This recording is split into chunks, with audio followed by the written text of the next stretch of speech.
Once again, my people, you know this is Don Tony Teflon. I'm back at you, another one, and this one is from season 2, episode 10. We do that for the algorithm theories. And rocking with me right now is my man, Taran Matharu, who has the #1 rated theory on all of Reddit. A lot of people have told me I had to check this theory out. I've not heard it before. So this is going to be, I got virgin ears on this, but I'm excited to hear it. Taran, what's going on with you? And thank you for joining me. Hey, Tony, thanks so much for letting me come on your show. I really appreciate it, man. Yeah, really excited to talk about From. None of my family watch it, none of my friends watch it. So getting the opportunity to hang out and talk about it is something I really appreciate. So thanks, man. I think that's really like what it comes down to for like a lot of people, that we watch these shows and no one in our real life like watches these things. So we have to come on here and find friends Yeah, who absolutely. actually watch this stuff, you know. So I'm just happy that you're here, happy that you agreed to come on and stuff. And want to get right to it. So let's just start off. I see that you have published a couple of books and sold millions of copies. When did you start writing? Oh, yeah, I think it was 10 years ago now. I started writing my first book, The Novice, for a bit of fun, and I put it on this website called Wattpad, just a sample of it, like a quarter of it or half of it or something. And it just went viral. It got read by loads of people, and then publishers got in touch, and I ended up publishing. I think I'm on book number 9 now. I've hit the New York Times bestseller list, which was really cool. I've had 2 series out. And what's kind of one of the reasons I was so drawn to From was because my first book in my second series, which is the Contender series, the first book, which is called The Chosen, has a very similar mystery like From does, and it has lots of like historical tidbits and research in it. So that's what really drew me to the show. Now I write too, not on the level that you have. I have not sold that many of our children's books. Mostly, I am working on a novel that's taken me for years to write.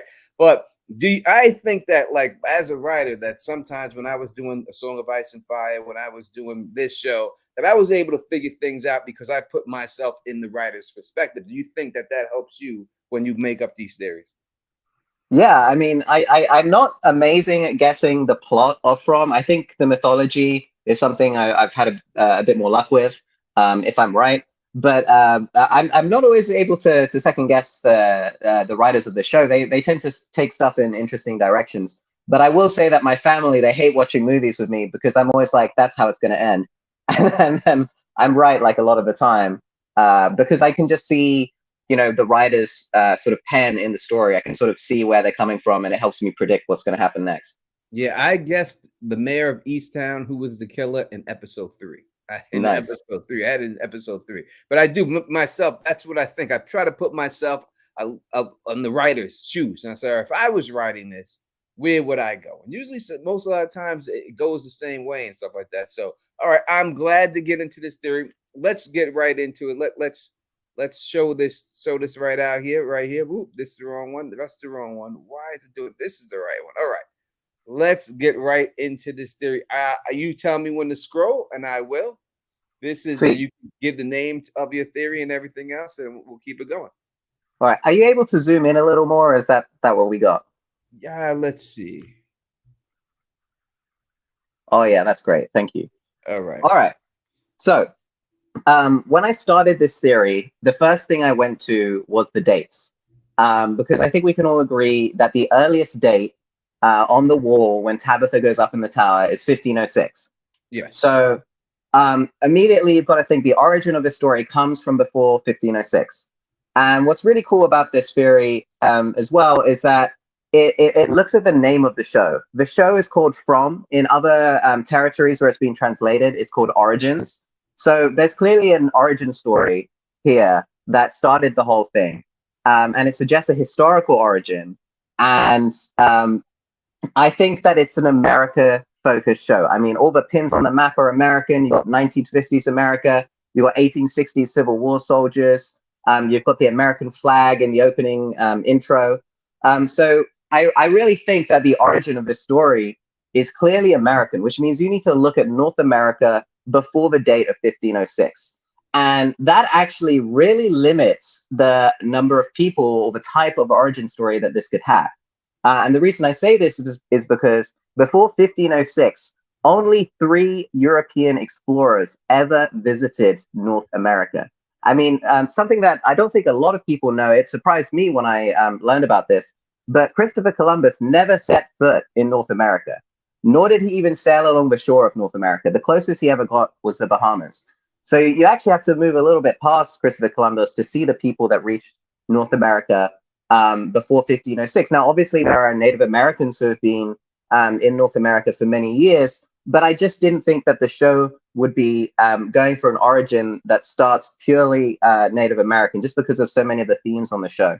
And obviously, there were also the Vinland Vikings, which actually comes into my theory. So, Tony, I'm not sure if this is something that lots of people in America know, but actually, there were Vikings in America about 500 years before Columbus ever said that he discovered America. And it was this Icelandic saga called the Vinland Saga, and it's about Vikings reaching Newfoundland and starting a society there, and then eventually they all died off, which is kind of interesting as well. So there's the potential for a Viking origin story, but really I went to look at these three guys. So the first of these guys is John Cabot. Have you ever heard of John Cabot, Tony? I have not. Have not. So I think that the reason the showrunners are doing this is because they want people to know about John Cabot.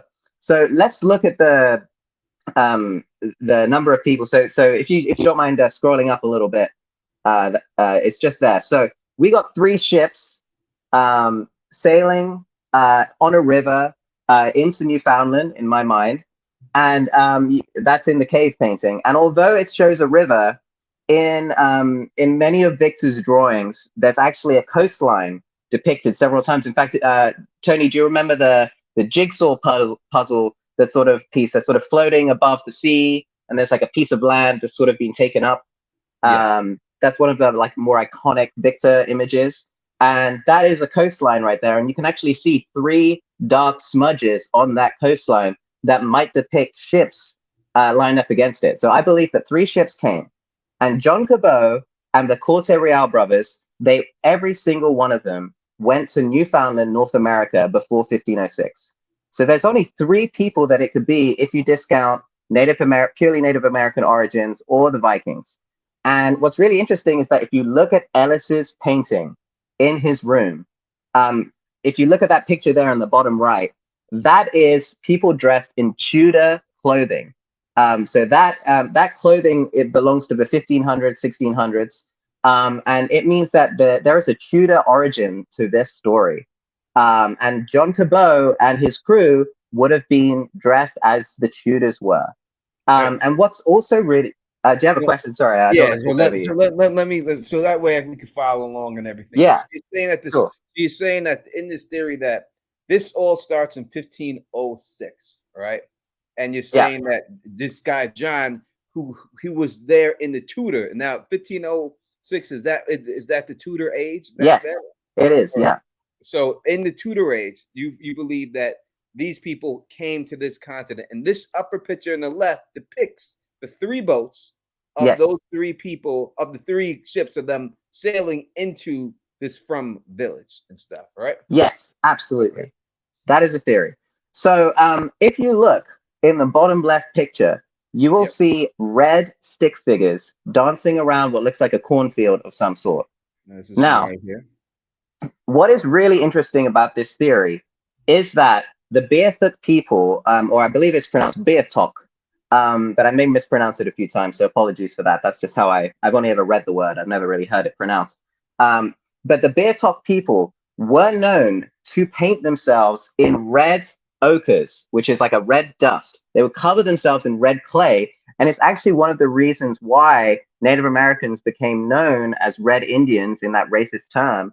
It's because the first Native Americans that Europeans encountered after the Vikings, and actually the Vikings may well have had interactions with the Beothuk as well, would have been people who were covered in red. So those red stick figures that you see there are the Beothuk indigenous people who unfortunately became culturally extinct in the 1800s, when supposedly the last of their people died in around 1820.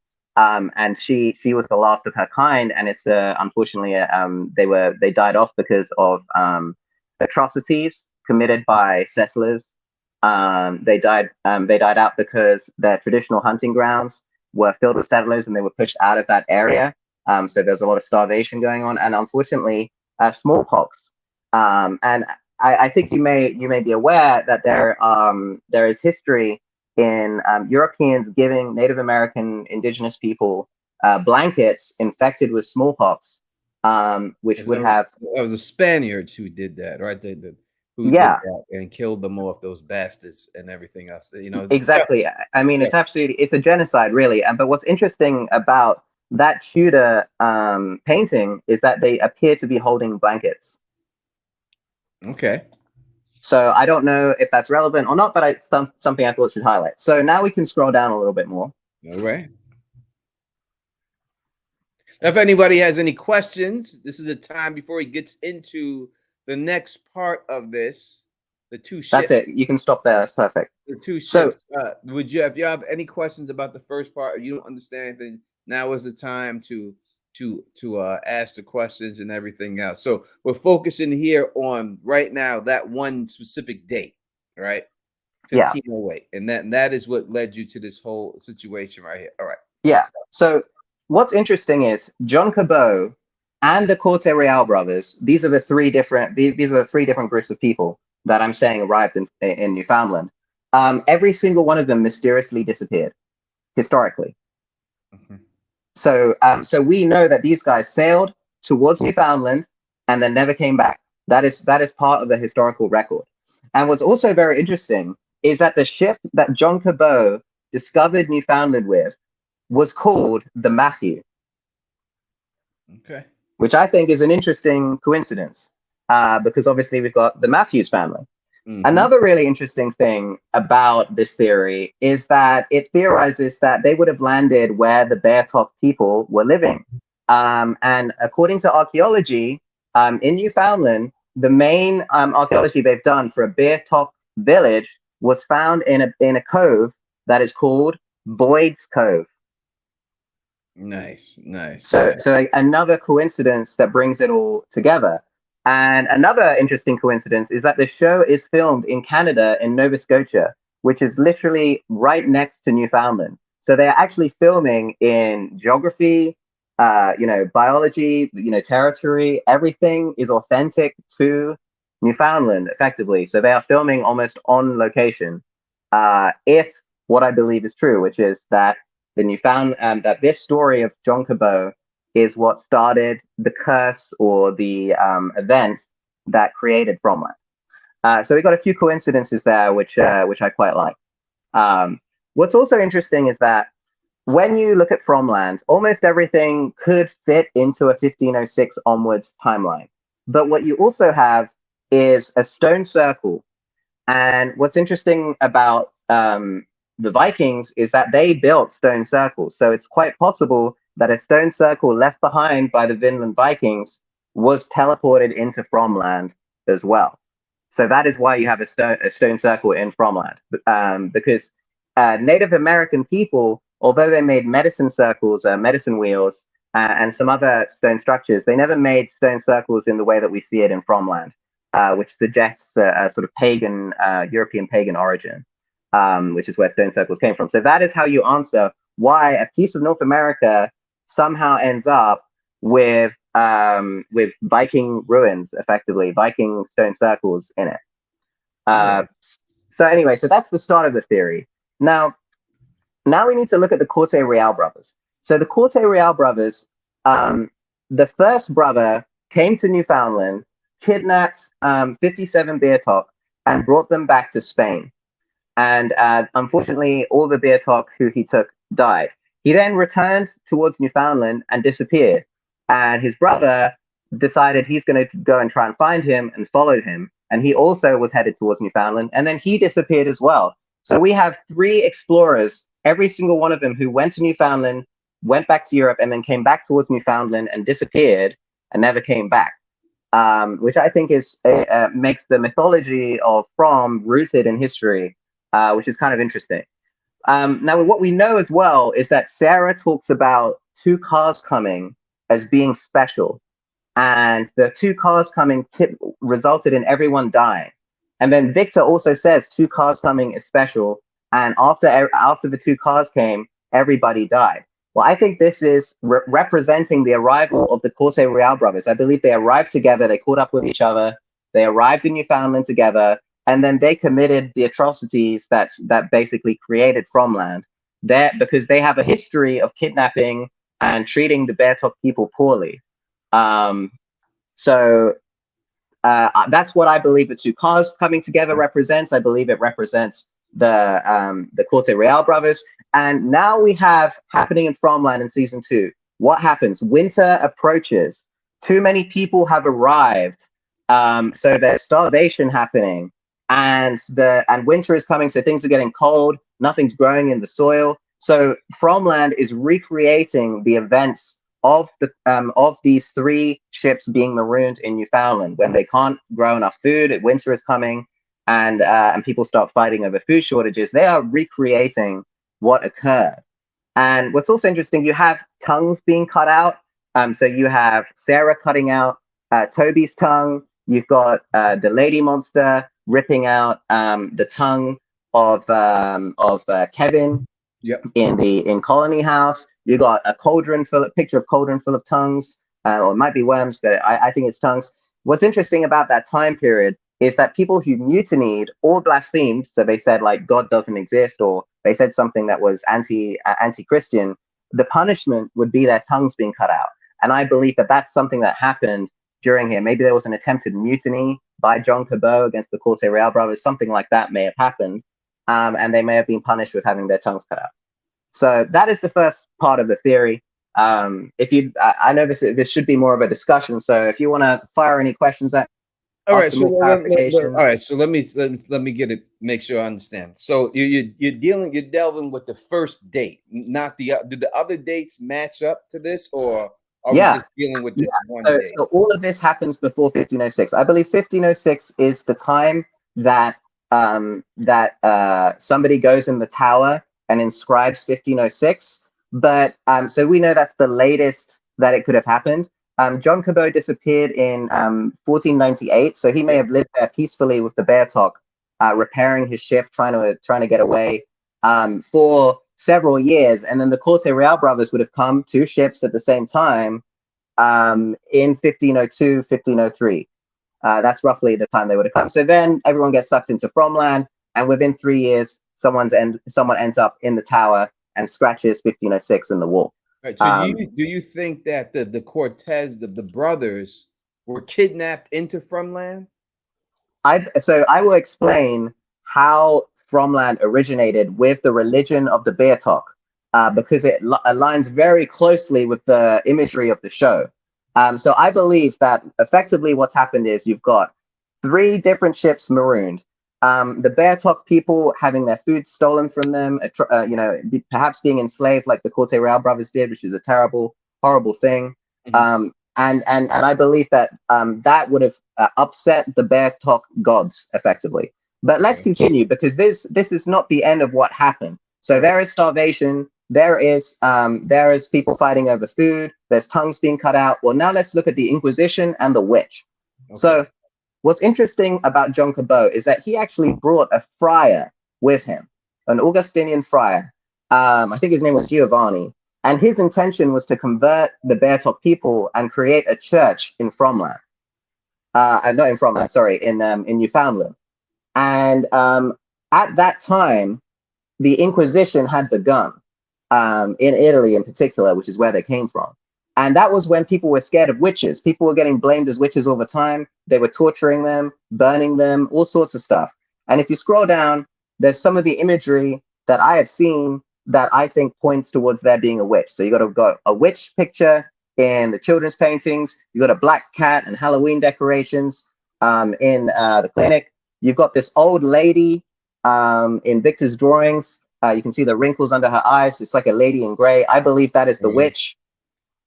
And if you scroll down a bit lower, I believe that those 2 images of a hut with crows circling around it and an adult and a child represent a witch.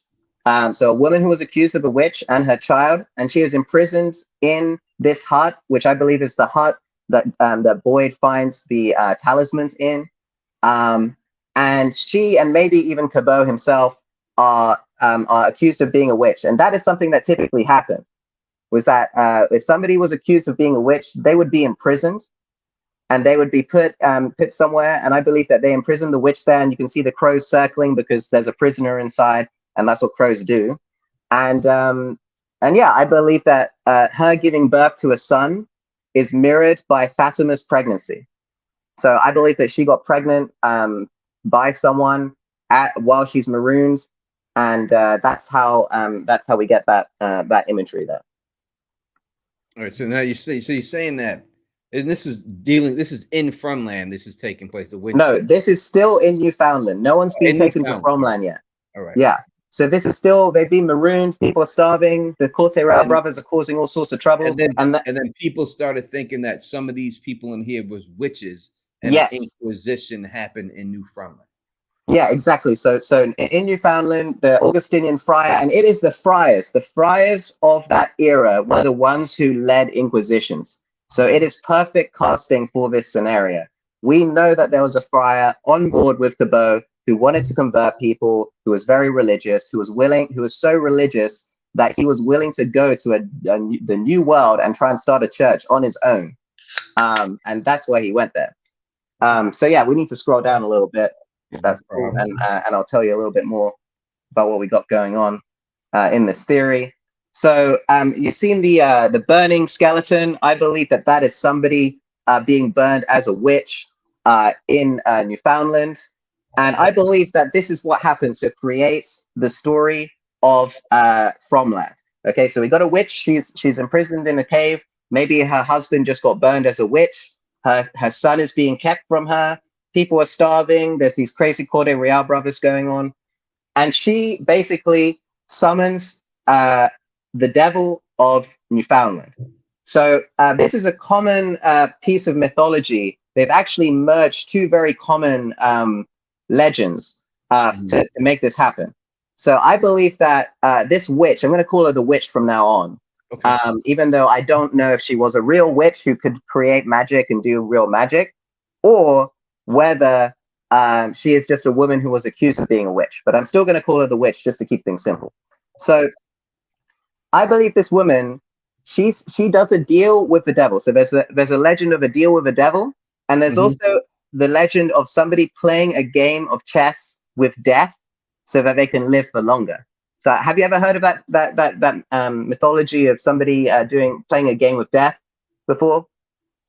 Of someone playing a game of death? No, please explain it to me.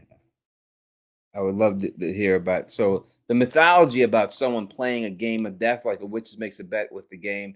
But I've never heard of the chess game of death. No. Of the Grim Reaper coming to someone and they say, if I can beat you in a game of chess, or actually it's a game of your choice, but they usually pick chess, then you can live and I won't take your life. Basically, that's part of the mythology, and I believe that they've combined this, and that she actually ends up doing a deal with the devil of the Beothuk. And I'm going to tell you a little bit about the Beothuk people, but as part of this game that she's playing with this devil, they get sucked into Fromland. So suddenly a huge section of Newfoundland's coast gets sucked into the Beothuk spirit world, because they believed in a spirit world. That was part of their religion. Yep. And that is where the game is taking place. So the first victims of Fromland are the marooned sailors of the Corte-Real brothers and Cabot's crew. And the players are the witch, the Beothuk devil, and her son, who is divided in two. And I'll show you the evidence I have for that later. But it is a 4-player game played between the witch, the devil, and 2 versions of her son, an evil version of him and a good version of him. And I'll show you my evidence for that later. So is all of that clear? No, yeah, I know let me just to make sure. I'll try to go through it so people understand. So you're saying that one witch, a woman, is imprisoned in a cave while the curve circles the blood. She gives birth to a son, and this is mirrored by Fatima's pregnancy. So are you saying that this woman was unable to give birth like No, Fatima was? Because that's the special thing that's going on with Fatima. She was no, unable to give no. birth. All right. What I believe is that the events that are happening in Fromland are mirroring the events that took place in Newfoundland, which created the starvation situation, the two cars coming being two ships, winter approaching. People started treating Sarah a bit like a witch, you know. So I feel like they're recreating the events of Fromland, and in the same way that the witch had a son, Fatima is also about to have a son. So I'm just saying that it is mirrored in that they're recreating the story. Are you saying that Basically, Fatima is a witch? no, no, I believe that she's something different. Okay.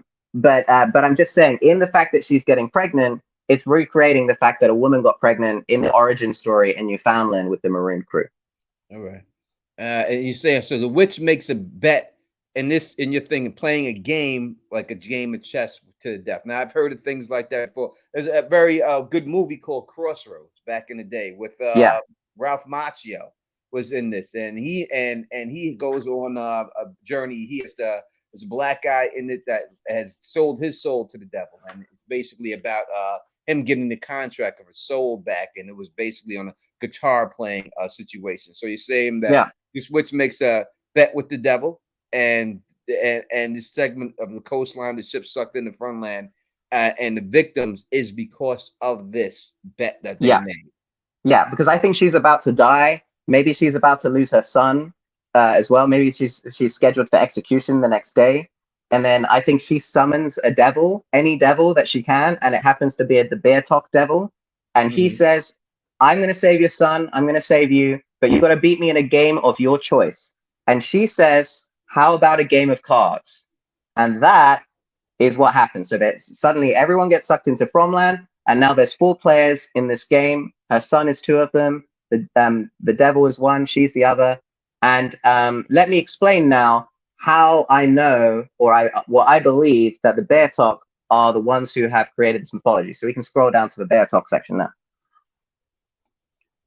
All right. So I believe that one of the reasons that there's no Bibles in Fromland is because I believe that in this origin story, the Christians treated them very poorly and tried to force their religion on them, which is something that Native Americans had to endure historically, very tragically, and that is why there's no Bibles in Fromland.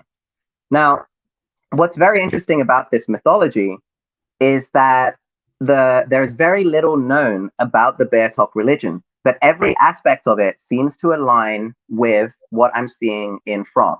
So first of all, they worshipped the moon and the sun. They also worshipped, they had a fear of a man in black. So I think that's kind of interesting that their mythology has a man in black, because I think a man in black is going to show up in season 3 of Fromland, season 3 of From, and people are going to say, oh, they're just.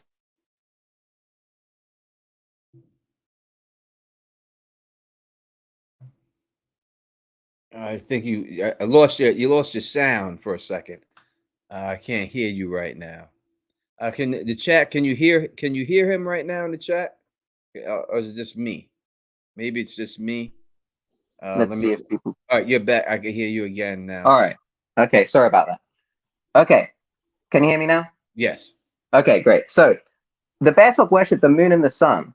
Now, we've seen the moon and the sun on the talisman in From. We've also seen moon and sun symbology everywhere, the blues and the yellows, the black and the white. There's so many examples that I didn't feel the need to put images in to prove it. I think it's pretty well established that the sun and the moon symbology is pretty prevalent throughout the show. But I will show you an example later as well. But the moon and the sun just so happen to be the 2 key point aspects of.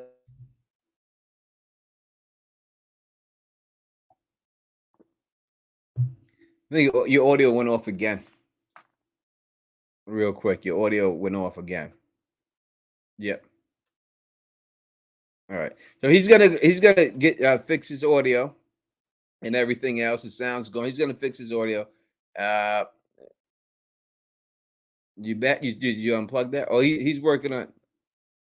No, I can't hear you. Yeah. So he's working on his audio. While he works on his audio, we'll go through some parts of his theory right now. So he's saying the law of existence of Beothuk religion is known only from a few fragments of text.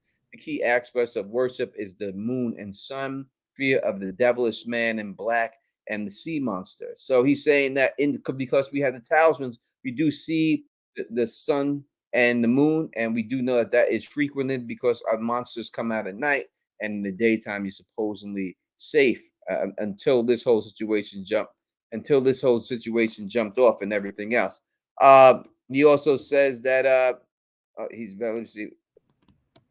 Hey man, can you hear me now? Yes, sir. Yes, sir. All right, awesome. Okay, so we got the moon and the sun. I think you just covered that, but they also got a man in black, which is funny because obviously people are going to compare it to Lost, and I think they're going to be like, "Oh, you've put a man in black in this show. It's going to be just like Lost," and then they're going to say, "Actually, it's based on a real religion, and that is why we have a man in black in the show." And we've already seen a few hints of the man in black. You've got that picture of Eloise, Victor, and the blonde girl. And then in the corner, they've sort of half cut off someone, and you can see his black trousers, his black legs. And then in another shot, they show his upper half, which looks like it's like 3/4 black and then a little bit gray or blue at the top. So I believe that's our man in black, and we're going to see more of him in season 3. Okay. And he's the person that the witch is playing against in this game. And then she's got her good son as her teammate, and he's got the boy in white, which is the evil twin. But I'll get onto that. Yeah, go ahead. So while I'm thinking, okay, this is the Beothuk religion that's somehow involved in this show, I then go and I hear I reach the episode where it's Ankui is being said, right? Yes. So I went and I know that maybe a few hundred of the Beothuk culture's language is known. And what's very interesting is that I went and I had a look, and I saw that there is a word in Beothuk that sounds very similar to Ankui, which is Anui, and it means tree.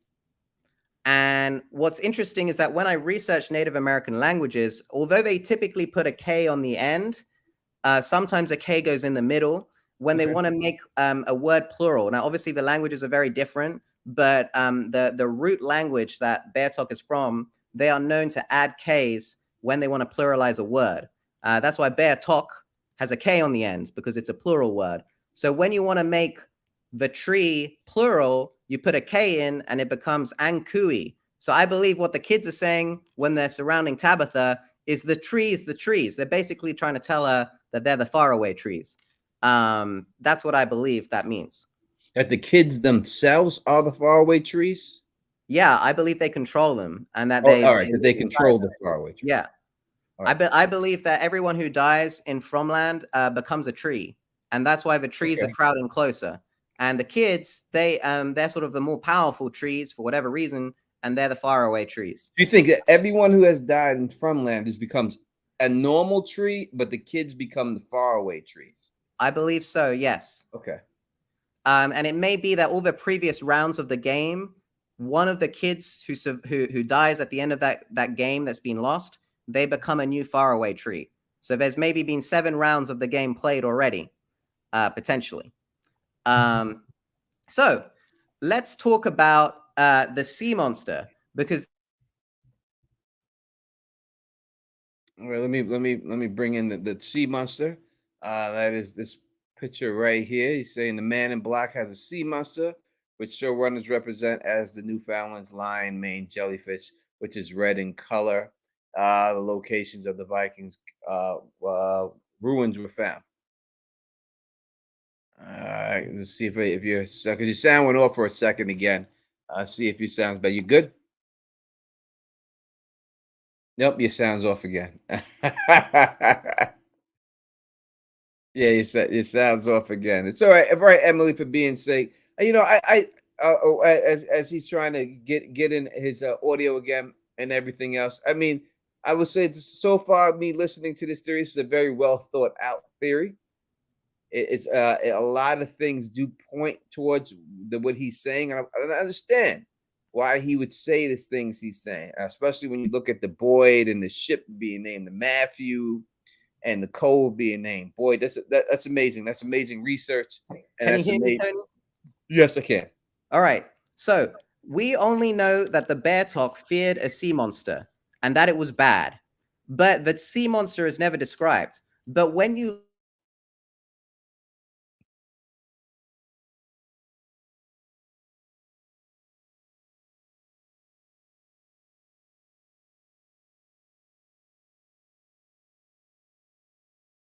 Oh, now his sound has gone and he is frozen.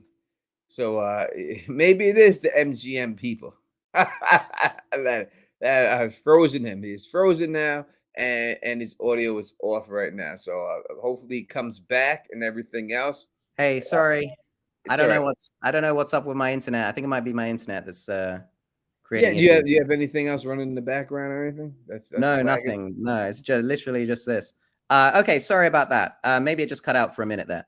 Okay, so if you look at the picture that I'm showing you now, I will show you all the connections to the Beothuk. Okay. So if you scroll down a little bit, Yes, sir. just so we can see the whole image. If we can see the whole image with the jellyfish, that'd be great. Okay, sweet, perfect. So if you look there in the middle between the jellyfish and the cave painting, you will also see a stain on the wall of the church, which also looks similar, and I believe is another hint toward the jellyfish. Right here. No, in between the jellyfish and the red sea monster there. Yeah. Okay. So, and then if you look in the top right-hand side, this is the thing that I think is the thing that really clinches the Beothuk connection here. So if you look at the symbol on the talisman, does it not look like the Beothuk talismans that they found in Newfoundland? Do you see the similar sort of cross shape and the raised arms and the head on the top? Can you see the similarity there? One, yes. So you can see that the hands right here. You would say this would be the hands. This would be the same symbol that we see right here. And instead of the X, that they just went with a diamond shape instead of the X when they connected the other side to it and everything. But yes, it does look very similar. There's no denying that. And then if you look at the shape that's carved into the church wall there, that's right by the door, does that not look similar to the talismans of the Beothuk? This right here? Yeah. If you look at the shape. I'm trying to. It's hard for me to see it. If it's upside down, you're saying, so these would be the arms here, and this is the head? No, I'm talking about the shape of the talismans themselves. So you see it's like 3 prongs, and I'm not talking about the From talisman. I'm talking about the Beothuk ones on either side. So this one right here. Yeah, so you see how it has 3, like a fork almost, and then it comes out at on the the top. bottom. And so you're saying this is the bottom part. This would be the bottom part right here. Yeah. All right, I see where you're going with it.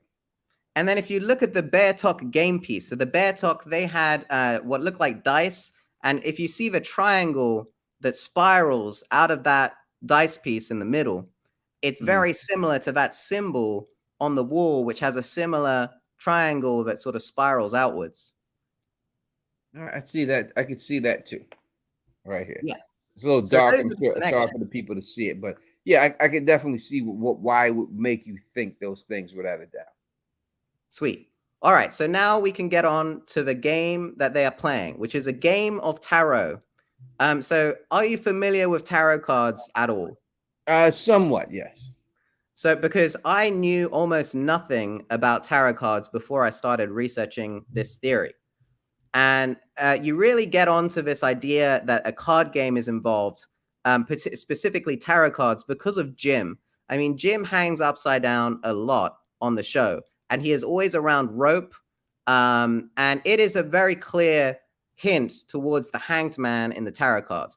But let's just talk about cards in general for a minute.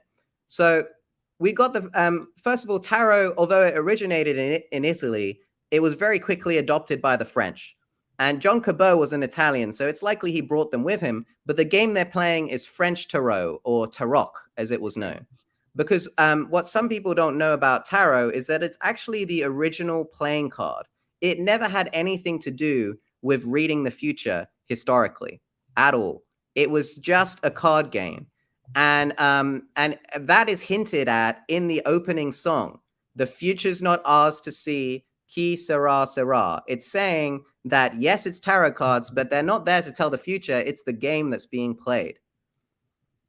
And the suits that they had, cups, swords, wands, and coins, are the same as our hearts, spades, clubs, and diamonds. And that is why you see these playing cards all hidden around the show, because it's telling you this is a card game between these players. So if you scroll down, I will show you some of the hints that it's a card game. So first, you've got the card in the tower when Tabitha's climbing up it in her dream, and this is the exact same card that Tilly was using. Exactly. I mean, if you scroll down a little further, so you see those sort of oblong objects next to the symbol that Jade keeps seeing. Yep. I believe that is a representation of the tarot cards that are being laid out on a table and the people that are represented by them. And you see that boy, it looks like he's trapped underground. Yep. They put Boyd down a well to make you think that's what that is depicting. And they have Victor say people sometimes end up in a mountain somewhere to make you think that's what they're depicting. But I, in fact, believe that it is somebody trapped inside a card. Okay. So now let's scroll down a little lower. You got Jade flashing a pack of cards when he's telling Kenny, I want to know what's going on, for no reason. He's just holding a pack of cards. He very briefly flashes it, and then he puts it down on the table where you can't see them. When Megan is killed, you got Uno cards scattered all over the floor around the blood. You know, these are hints that this is a card game that's being played. With the blood, and the blood represents the victim's blood that's on the card. So you're saying that people are actually being trapped inside the cards, i.e. Superman, when they get trapped inside like that glass and stuff, and they're stuck in there. Was that the shadow realm? But they don't know it. They don't know that they're cards. They've just been brought there and they become tarot cards, like sort of metaphorically almost. And you will see all the evidence I have for this later, because every single character has a very clearly telegraphed tarot meaning, tarot card that's assigned to them. But let's scroll down. If you scroll down, you'll see some more cards hidden in the background throughout the show. So there's, beside Elgin, when he's playing that game in the last episode, there's a pack of cards next to him. There's a lady playing solitaire in the background. Again, there's someone shuffling cards in the background. There's more people playing cards on the in Colony House. There's a stack of postcards that look like playing cards in the post office. You got more people playing cards there, and Tilly playing solitaire. This is just a few. There are more that I didn't include because I just didn't have enough room. But there are many playing cards hidden. So now we can look at what card each person represents in this game. So I believe that the number of people in Fromland corresponds to the number of playing cards that are being used. That is why there are never more than 78 people in Fromland. And if you scroll, you will see there is Jim. He is always surrounded by rope. He's got a halo around his head with the dream catcher in one of the shots that they linger on. He's climbing trees. He's got rope near his neck. And if you scroll a little down, you'll see that he represents the hanged man. He even hangs upside down in the RV when it crashes. Then you got Boyd. Boyd is the fool. You will see every time Boyd picks up a bag, even if it has handles on it, he bundles it up like the bundle that the fool carries in the card. He bundles up the talismans in his shirt, and he's also following dogs all the time. The fool card is known for following dogs around off a cliff. And you can see there Boyd stepping over a log as if he is about to see, as if he's stepping over a cliff, just like the fool. Okay. Then you got Ellis. He is the lover's card. You can see his tapestry. It looks very, very similar to the lover's card. It's based on the Garden of Eden. So that is Ellis's card that he's assigned. If you keep going, I'll show you some more. So this is Tilly. Tilly is temperance. You'll see that you have her pouring liquid between two vessels, and she's got triangles on her shirt. That is the temperance card. She is not the witch or anyone bad as far as I can see. Keep going. So Father Katri is the Hierophant card. Later, I believe his ghost gets possessed by the Man in Black. But in the main part of the show where he's alive, he represents the Hierophant. That is a religious card representing a religious figure. You'll see in the card's hand, there is like a cross with 3 bars across it. And you will see in the church, you got a stack of 3 crosses there hidden in the background. And you also have a shot where he weirdly raises his arm, and you've got the beams above him aligning with that cross symbol. You'll also know that the Hierophant is always portrayed between 2 gray pillars. And in several shots of him, when he's in the stone circle, they make it so that there's just 2 pillars on either side of him. So it is signaling that he is the Hierophant card. Okay. You keep going, there's Jade. So Jade is strength. So you'll see he has an infinity symbol when he's carrying wires. And he also has cats on his shirt. And he perseveres a lot, which is what the strength card is all about. So he is representing strength. And then if you scroll down, I will show you some of them. So you got, sorry, you got to go to the top there. A little bit more. There we go. So let me just rattle through them. So you got Ethan. He is the magician because he has the wizard staff that he's always walking around everywhere with. You got Tabitha. She is the high priestess. The high priestess carries a copy of the Torah. You'll see that she hands Katri a copy of the Bible early on in season 1. You got the Empress. That is Fatima. The Empress is known for holding roses and having roses associated with her. Well, Fatima, the first time we see her, she's holding a red rose in her hand, and there's pictures of her with roses all over the place. You got the Emperor. That is Nathan. He's got the 2 goats. That's what the Emperor is known for, having 2 goats. I've already done the Hierophant and the Lovers. You got Bacta. She's the Chariot because she's the coach driver. We've done Jade. We got Victor. He's the Hermit.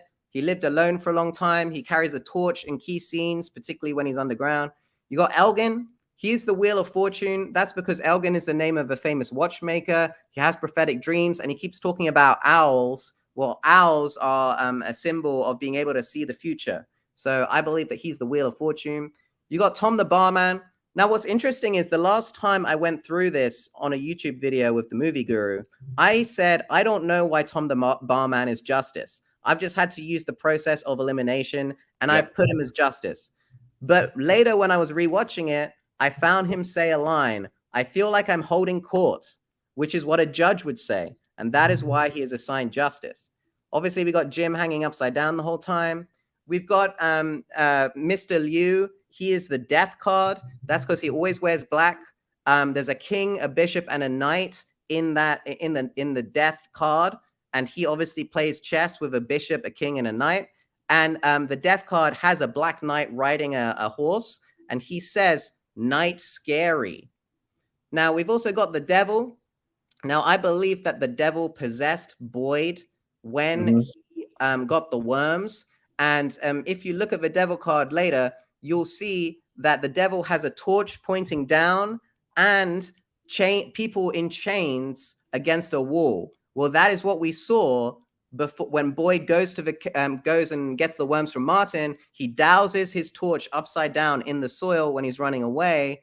And he's just come from seeing Martin, who's all chained up. So that's clearly the Devil card. We've got the Tower card. I believe that's the radio voice, whoever's in the lighthouse. The Moon is the boy in white because he has 2 dogs following him everywhere. The Moon card has 2 dogs on it, and it's about 2 dogs following it. You got the Sun card. We don't see the Sun card yet. I believe that he's trapped somewhere. We got Judgment as Megan's dad because he was judged for his crimes. We got Martin. He's the world. So I don't know if you saw the Martin scene when Martin's up against the wall and he sort of slides down. You can see a circle cut into his upper arm. That is to show that he is the world card, and he's got a little line down the middle. That is what the world card looks like. It's like a circle with a hint of a line down the middle. And then we've also got the witch. So sorry, I don't want to talk for too long without giving you an opportunity to. No, I am going to really wait until the whole theory is. I don't want to give it during spots because I would like to hear the whole thing. Sure. Okay. Before I actually, but if anyone in the chat has anything to say, please let us know everything else. We have over 400 people here watching live. Hit that thumbs up for you people. We appreciate you coming out here and listening to this theory. We have a boy up here that's come up with a very compelling theory, without a shadow of a doubt. You know what I mean? I had a lady on here, her name is Lauren Corner, my good friend, and she told me back in the day that she felt that it was dealing with witches. Jim wants to know real quick. So who is the sun and the star? So the sun is the boy in white's good twin. I believe he's been trapped kind of like Martin has for most of this game. And I'll show you evidence of this later because there's a very interesting shot that tells you a lot about the players of the game. As for the star, I believe that the star is represented by Donna, and Donna is possessed by the witch currently, and that she is not who she says she is. So if you scroll down a little bit, I can run through all the reasons why I think Donna is the witch. So if you look here, Donna talks about a yellow brick road. Obviously, that's from The Wizard of Oz, which has a very prominent witch in it. She also pours a lot of drinks, and the star card has a woman pouring water into a river. She's also been the longest there, other than Victor. The photo with her sister has a corner that's mysteriously ripped, which I think is to hide the date that was on it. And we may see that corner at a later date. The picture has a woodsy sort of background, which means it could have been taken in Fromland. There's no, buildings or anything behind it that places it. She gives a spider-related dream catcher to Fatima, and I believe that the witch is aligned with the spiders. And we've got to remember as well that Colony House, I think it's called Colony House because what is the plural of spiders? A colony of spiders. And I believe that she has messed with Victor's memories. And also, there's only two people on the whole show who call this place their home. One is Victor, and the other is Donna. So I believe that Donna has actually been there since the 70s. She's been kept immortal because she's been possessed by the witch this entire time. And I believe that she represents the star card. Now, I'll also go through some of the other cards as well. Do you have any like I know that's what you believe, but is there anything that pointed to you to believe that the show has shown yet? Maybe they haven't shown it yet, or anything else that point to you to make you think that she's that old and she's been there that long? Well, Donna works very hard to A, know everything that's going on in town, and B, she tries very hard to prevent people from learning more about Fromland. She tells Jim not to tell anyone about the radio voice. She discourages Boyd from leaving. She wants to know what's going on and I believe that she has healing abilities, and that is why Jim has not been healed, because she wants him injured so he can't run around and try and figure out what's going on, while she has healed Ethan and Ellis a whole bunch of times. And that is why they're recovering so quickly, but Jim is not, because remember, Jim is still limping around. No one's been healing him. And that you think Donna is the one that's healing everybody? Absolutely. Okay. So I'll run through some of the other cards as well. So Sarah, I believe she's the Queen of Diamonds. She talks about the broken glass. She has she holds a mug with diamonds on it when she's talking to Christy. We got Marielle. I believe she's the Queen of Spades. So there's a butterfly on her rehab booklet for no reason. It's called Lavender Palms, but the symbol is a butterfly. And I think that is to hint because the Queen of Spades has butterflies very prominently on it. Mrs. Liu, when she is praying in front of the altar, in front of the altar to her husband, she is holding the queen chess piece in her hands, and she also wields a wooden spoon like a club, which is just what the Queen of Clubs does. The Queen of Hearts, Julie wears this sweater covered in hearts, and she loves the sound of the ocean. Well, the Queen of Hearts has an ocean next to it, and it's the Queen of Hearts covered in hearts. You got the Knight of Clubs. I believe that's Trudy. So she says to Jade, "I will ride you like an alabaster dragon." Well, that is a clue to the tarot card she is, because the Knight of Clubs is a rider wearing salamanders on its jacket. Kenny is the Two of Clubs. So the Two of Clubs card has somebody holding up a very small globe. Well, that's why Kenny has his little globe. Christy, she has that heart stone. She holds two cups a whole bunch of times, and the symbol that she has on her shoulder, which is like the healing symbol for an EMT, That is the same symbol that is on that card. We also got Megan Pratt. I believe she was the 2 of diamonds. There's like an egg with diamonds behind her. Dale, he's got this triangle necklace. So I think he's the 3 of diamonds. Randall, you know how Randall sits on top of the coach and he's like whittling something out of wood, and then we never find out what he's been working on. That is what that's because it's signaling that he is the 8 of diamonds, which has someone sitting on a bench whittling away at something. And then you've got Kevin. He's the 6 of cups. The 6 of cups is someone giving a bouquet of flowers to a girl. I also think that there are reverse tarot cards in this world. So when someone's getting possessed, their tarot card gets reversed, and a dead person from the past takes over, who is also represented by the same card. So, for example, Martin is the world because he has that circle cut into his arm. But the ballerina is also the world, but in reverse. And that is because she's a dancer, and the world card has a big person dancing right in the middle of it, which the circle surrounds. And I believe that that's from The Black Crook, which is an 1866 musical. It's the greatest U.S. ballet dance, and it's about a deal with the devil.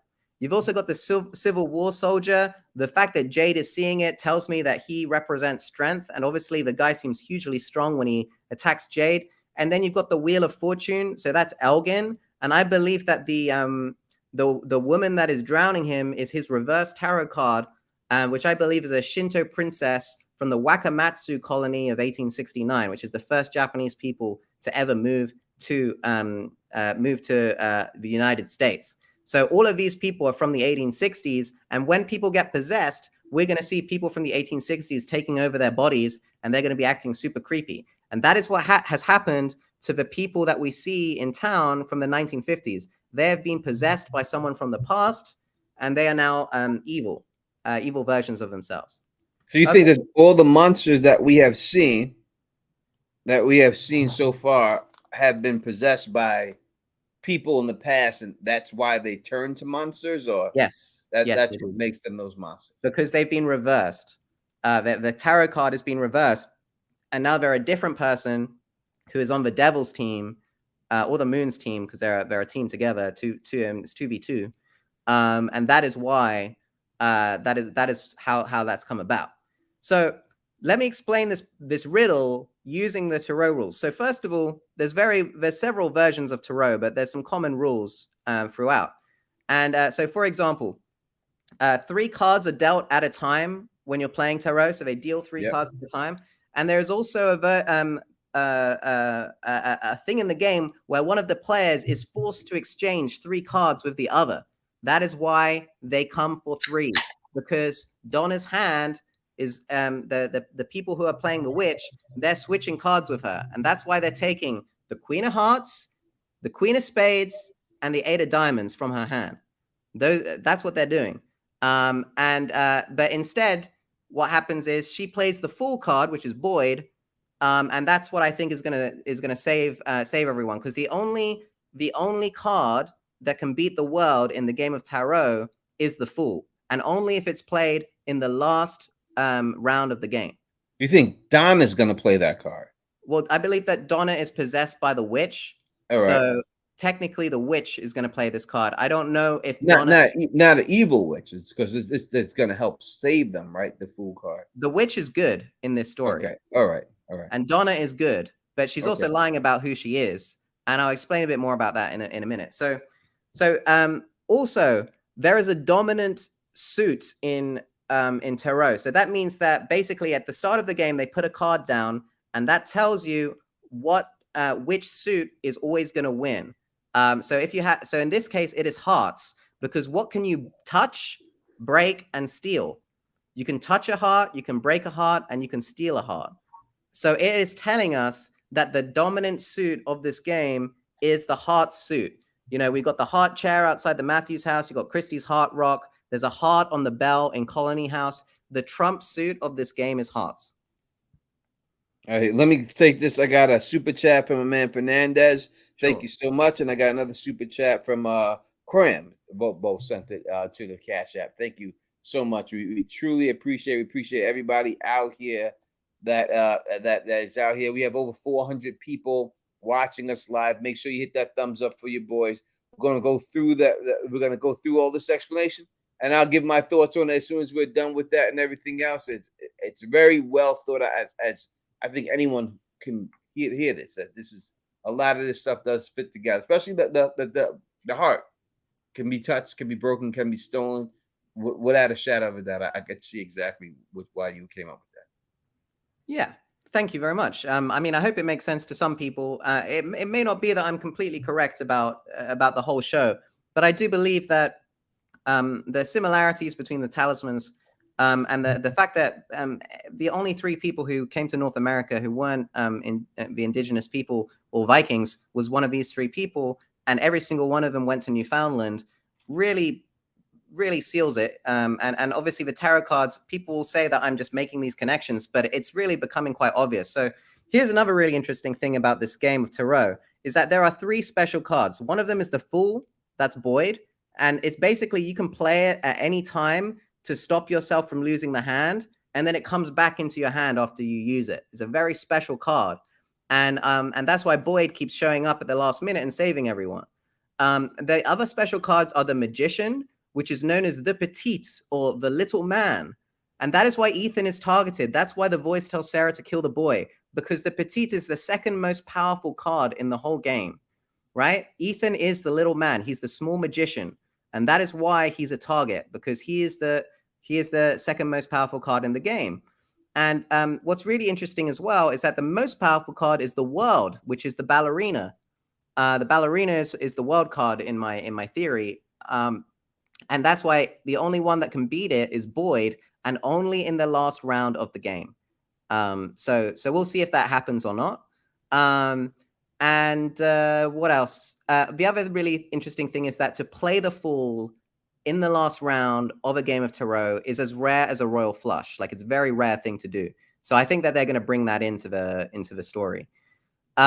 Here's another really interesting thing. So in the last episode, there's a board game held which says Trick the Warden on it. Now, the game of tarot, it's a trick-taking game. So it's basically when you put down the cards, whoever wins, it's called a trick. And part of the strategies you use are push, steal, and guard. And what is a guard but a warden? So Trick the Warden is hinting about that. The other thing is, at the end of the Colony House slaughter, Donna turns to Jim and Jade when they come up to her, and she says, "Do you know how many people died last night? 13. Well, 13 are the number of tricks that can be played in a game of tarot. So that means that they played an entire game that night, and Donna lost all of them." All right. I'll also say that Trick the Warden, I just looked it up real quick, is a Minecraft situation. And it says without trapping the warden in Minecraft, you can use spectral arrows. So you can see the warden through the darkness. Effect, that's all my tricks and everything else. So there's a warden down there, and there's a special thing with Trick the Warden in Minecraft too, where you can hit him with spectral arrows to trick the warden and stuff without trapping him. But it is an invented board game. If you Google it, of course, everything that we have seen in here so far has been stuff that is invented. But I'm sure, maybe they have the writers have a son that plays Minecraft, and he's seen it before, so he used the same name. Interesting. Well, I'm connecting it to the word trick, which is part of tarot. But anyway, we'll see. So yeah, the other thing is that I believe that when someone dies, they become a tree. And that's actually useless cards in the game of Rummy are called Deadwood, which I also thought was kind of interesting. And Rummy is a derivative of the game of tarot. So I thought that was maybe a little hint there. And that means that characters that have died may reappear later because cards that have been discarded get picked up again. There's also an aside. So that's where they set aside some cards which are part of the game. It's usually 6 cards, but it can be 7. And once the game's been played a little bit, it can end up, having someone adding to it. I believe the 7 children in white are the aside that have been set aside. And I think they are the faraway trees. There are 7 trees in Victor's drawing. So I believe that they embody the faraway trees. And that is why they're saying Ankui, which I believe means the trees in this scenario. The other really interesting thing about French Tarot is that you cannot actually communicate with your teammate when you're playing. You can only do really subtle signals to let them know what you're thinking of doing. And in the same way, the witch cannot talk to her son. And that is why when Mr. Liu is hearing voices in episode 1, he listens, he hears something, and then he shouts, "I want to see my son." That's because he's actually repeating what the witch is screaming, and that he's picking up because he's sensitive to it. I want to see my son, because she's being kept apart from her son for this whole game. All right. All right, let's keep scrolling down. Yes, sir. And we'll get through a bit more. We're nearing the end now. The players. So the game of Tarot, typically it would be played with 2 teams and 4 players. And I believe that the sun is divided in 2. That is where these 2 little boys come from. We've only seen one of them, but one of them has to represent the sun. And then the other players are the witch. So that's Twinkle, Twinkle, Little Star. That's why Victor wants to hear it, because the witch was protecting his mother as the star in her timeline. So if you scroll down a little bit to look at that picture there on the bottom, so there you can see the rope dividing Megan's dad in 2. You've got there the spokes of the wheel, which are like the sun, and then the rim of the wheel that's half, that's the moon, and you have that rake going down the middle, dividing it in 2. And then obviously you've got the twins shown in the opening credits. So what that's telling us is that there's an evil twin and a good twin. And I believe that the man in black has divided her son in 2, and one of them has become evil and the other one is trapped somewhere. And I'll show you why I think it's trapped. But you can see the cards there, the moon card with the 2 dogs, just like the boy in white is followed around everywhere by 2 dogs. You got the sun. Well, we only know that he's represented by the sun. We haven't seen him yet. We got the star. That's Donna. You see her pouring so many drinks of whiskey, especially in that first episode. And then you got the devil with the torch pointing down, just like Boyd douses the torch when he's possessed by him, and the chained people up to a wall, just like Martin was when Boyd got possessed by the devil. You're saying when he had the worms in him, he was possessed by the devil? Well, technically, I think he was possessed by the world card, who was controlled by the devil. Okay. So in this scene is really important. This is a very interesting shot because it shows you 2 sides playing a game. But in the background, you see a white light above. That represents the moon. You see that little white blob at the top. And then trapped underground is the golden light. That is the sun who is trapped. And that is why we haven't been able to see him yet, because I believe the devil has him trapped somewhere. Okay. And you can see the sides. Believe it or not, the witch. So one of the players in this game is painted with the pink color. There's a lot of symbology which I won't get into right now, but the colors tend to point towards the different players. So black, I believe, represents the devil. Pink and red represents the witch. Blue represents the moon, and yellow represents the sun. But yeah, anyway, let's keep scrolling down. So this is a clue. The sculpture is a clue to the players in this game. So you see the big wheel, that's the mother, and then you've got the twin wheels at the bottom, that's the 2 twins. You've also got the circular grill, that's black, that's the man in black, the devil card, the devil player. And then you've got the sea monster in the top right with his trailing tendrils. That's the sea monster there. And then you've got the hands. Well, that's a hand in the card game. And you got the rectangular pieces of wood bolted on and a rectangular piece of cardboard flapping. That's to represent the cards. So that is what I believe the sculpture is hinting at. Okay. So we can keep going now. So the 2 teams, they take turns picking people from the real world. So you can see there the pincers coming down, picking up the car. That's what I believe that shot represents. And I'll tell you why. You think this is right here, the pincers? Yeah, absolutely. Yeah. Okay. Because you can see the smoke is coming from somewhere separate and it's a lot weaker. And then there's these big sort of dark shadows. I don't believe that's smoke. I think it's to show something, picking something up. And actually, there's other shots where you can see the car on the road and like these sort of black tendrils coming from the side. That's in some of Victor's drawings. We can keep scrolling, and I'll tell you a little bit more about why I think the witch and the devil pick these cards. So I think the witch chooses people who are about to die. So that means Katri, he's about to commit suicide. You got Tilly, who's about to die of cancer. She's bringing people to this place who are about to die in some way or another. While the devil, he picks people who are about to have a great life. You know, Jade's just sold his company. He's about to have fun. Baxter's retired. Boyd's retired. And Donna realizes that when she says, "Oh shit, you're one of those," it's because she sees, oh, the devil's picked another person who's a super rich guy who's about to enjoy his life. Or has won the lottery or something like that, and now you're in Fromland. She recognizes the pick, right? And I also believe that they're picking people's descendants as well. So I believe that people who have been to Fromland before, their children and their grandchildren are being picked for the show.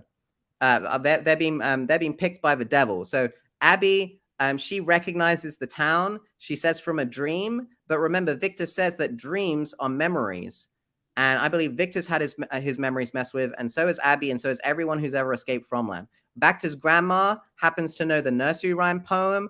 Sounds like she's been to Fromland before. We got Jade's grandma from France mentioned. We got Jim's dad mentioned. We got Tabitha's mom mentioned.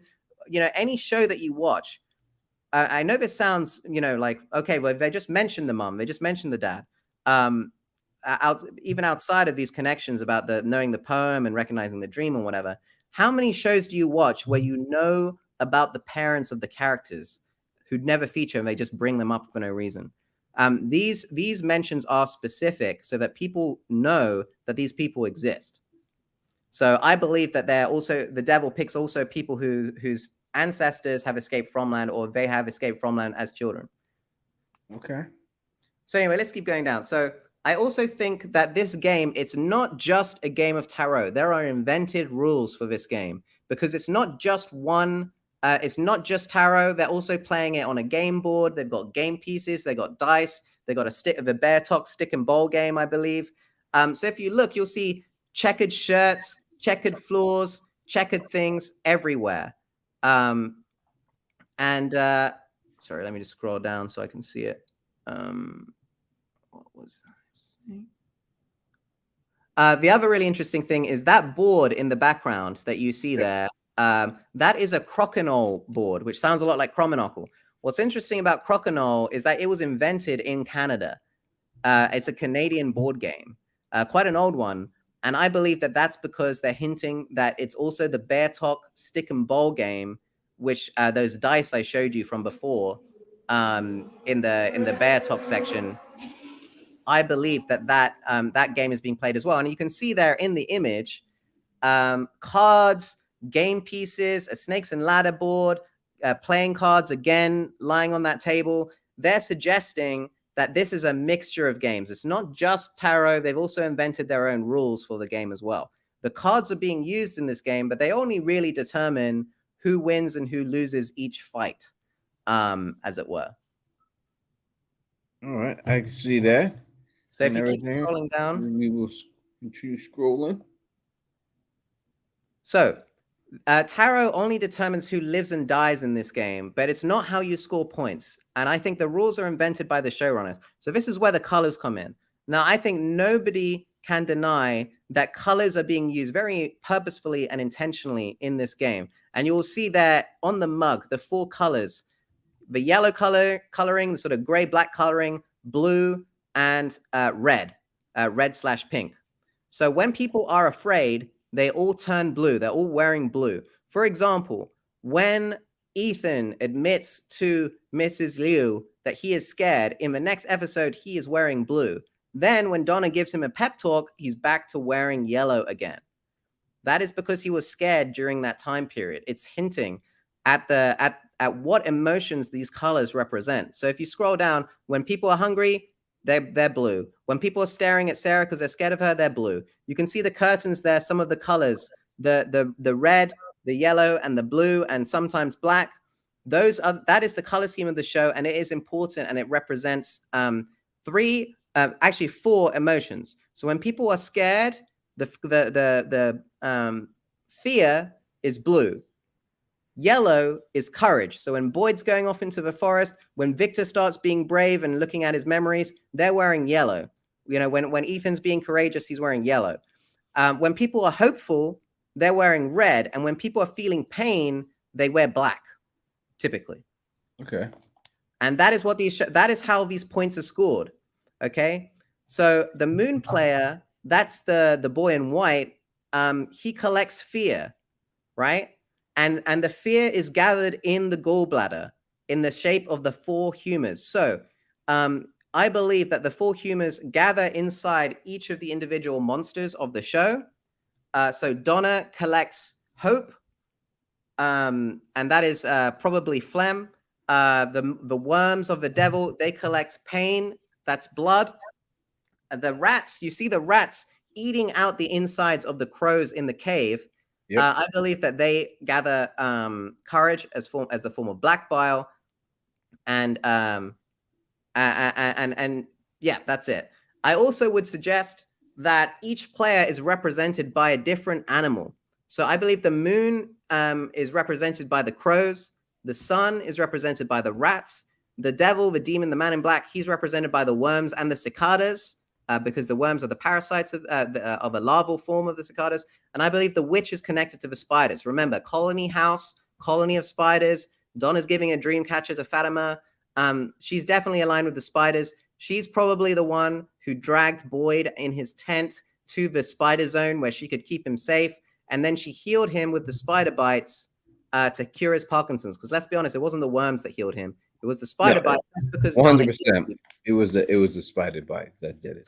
So I believe we have 4 types of monster. We got the worm monsters. I believe that the 1950s monsters that we see, they're the crow monsters. Donna and maybe Christopher in the lighthouse, they're possessed by the spider monsters. They're spider monsters. That's why they're immortal and they don't age. And I'm not sure who the son is possessing, because I think he's basically been taken out of this game early on and is trapped somewhere, just like that picture with the chess game show. I also think that the man in black, he possessed dead Katri, because remember, cards can come back in this game, and that's who's talking to Boyd. Because remember, he's encouraging Boyd to give up. He's sneering, he's smirking. Boyd even mentions how he's different to how he used to be, that he's saying the opposite of what he said when he was alive. That's because the father Katri is possessed by the man in black. And lo and behold, Katri's wearing black in the scenes after he dies with Boyd. So remember, no one here is truly free. That's because every single monster there, even the versions that possesses them, they're all former people that have been trapped in Fromland. So the monsters have had their tarot cards reversed since the 1950s. They're possessed clearly by something from from dead people from the 1800s, but their bodies have been kept alive up until now. Just like Martin was. Martin's been possessed by the devil worm, so he is also immortal. And when he's trapped in the cave, you'll see a winch on the wheel that isn't actually used, but it's shaped like, it's got all these spokes. It looks like the sun. So I believe that the sun has trapped Martin there, and the boy in white, who is bad, sent Boyd there to free Martin, because that is where the ballerina, the most powerful card in the game, is trapped, because she has possessed Martin, right? So I believe Donna trapped him there. When Martin says, "Will you help me?" and Boyd says, "Yes, I'll help you," then the boy in white throws the rope down. Up comes Boyd. Boyd tries to free him. And then Martin, desperate because he knows he's about to be possessed by the ballerina and he just wants to die, passes the curse of the ballerina onto Boyd, right? So that's where I believe it's coming from. And during the day, the crows are flying around. They can see what people are up to. That's how they know everyone's names. And remember, if you look on Katri's scarf, the crows are on the day side of his scarf. That's why you never see crows at night, because because the monster's souls turn to crows during the day. And this is the game key. This will maybe it might help to zoom out a little bit so you can see the whole thing at once. But to clarify this, because I know it's a lot to take in, but I believe that From is a complicated show and has a very complicated mythology. And this is the best sense I can make of it. That is, I think that's good enough. You can sort of, maybe if you scroll down a tiny bit, you can see the game key. So the good team, you've got the Star Witch. She's the color of red. Her servants are the spiders. The character that represents the witch is Donna, and her aim is to get points in hope and joy. Remember, she gets really upset about Colony House being slaughtered, because ultimately that she has created Colony House to create a place of hope and joy, because that is how she scores points. And that's why she's so upset, and she keeps going on about hope and joy and whatever.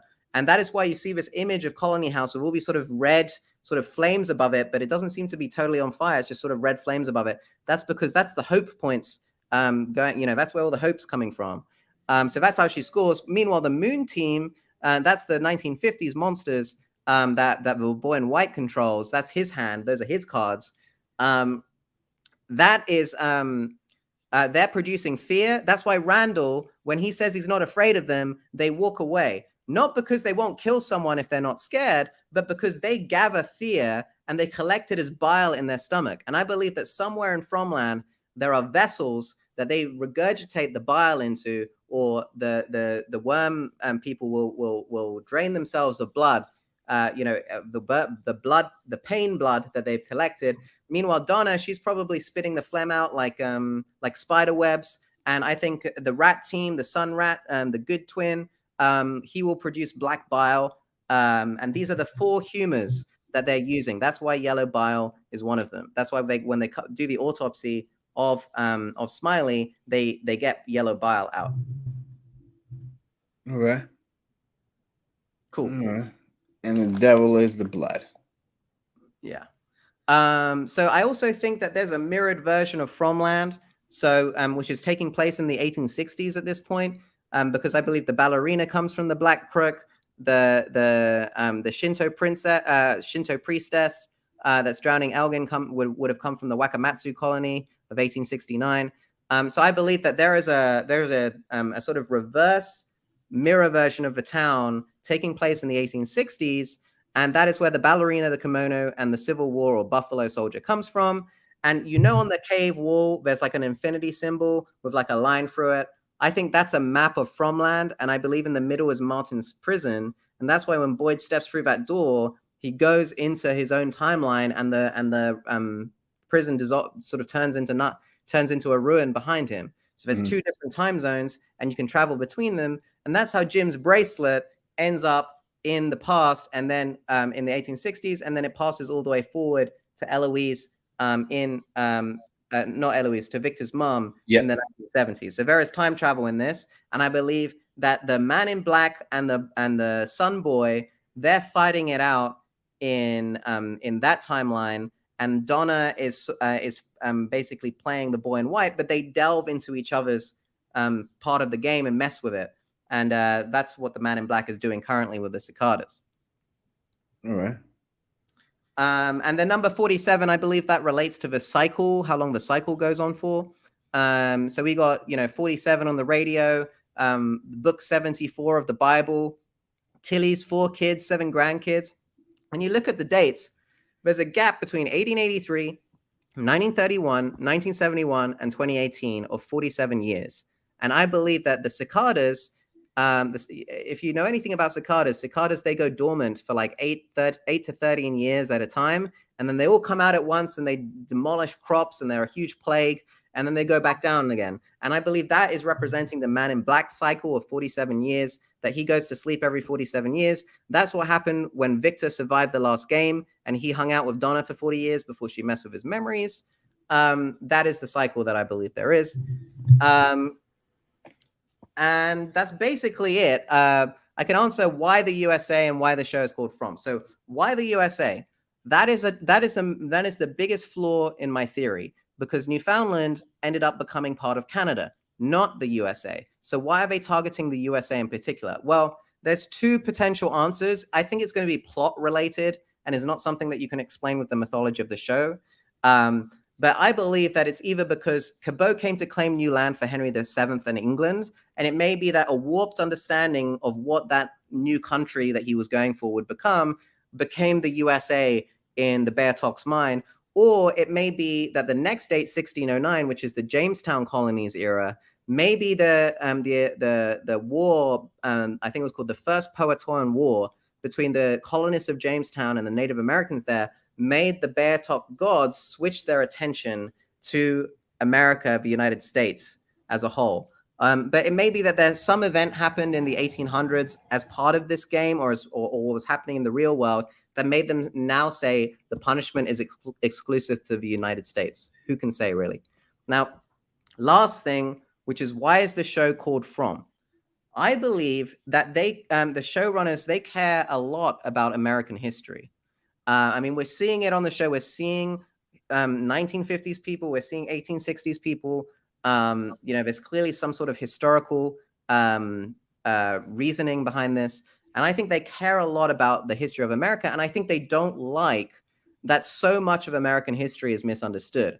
I think that this show is basically trying to tell the story of America without any of the myths, telling it how it really was.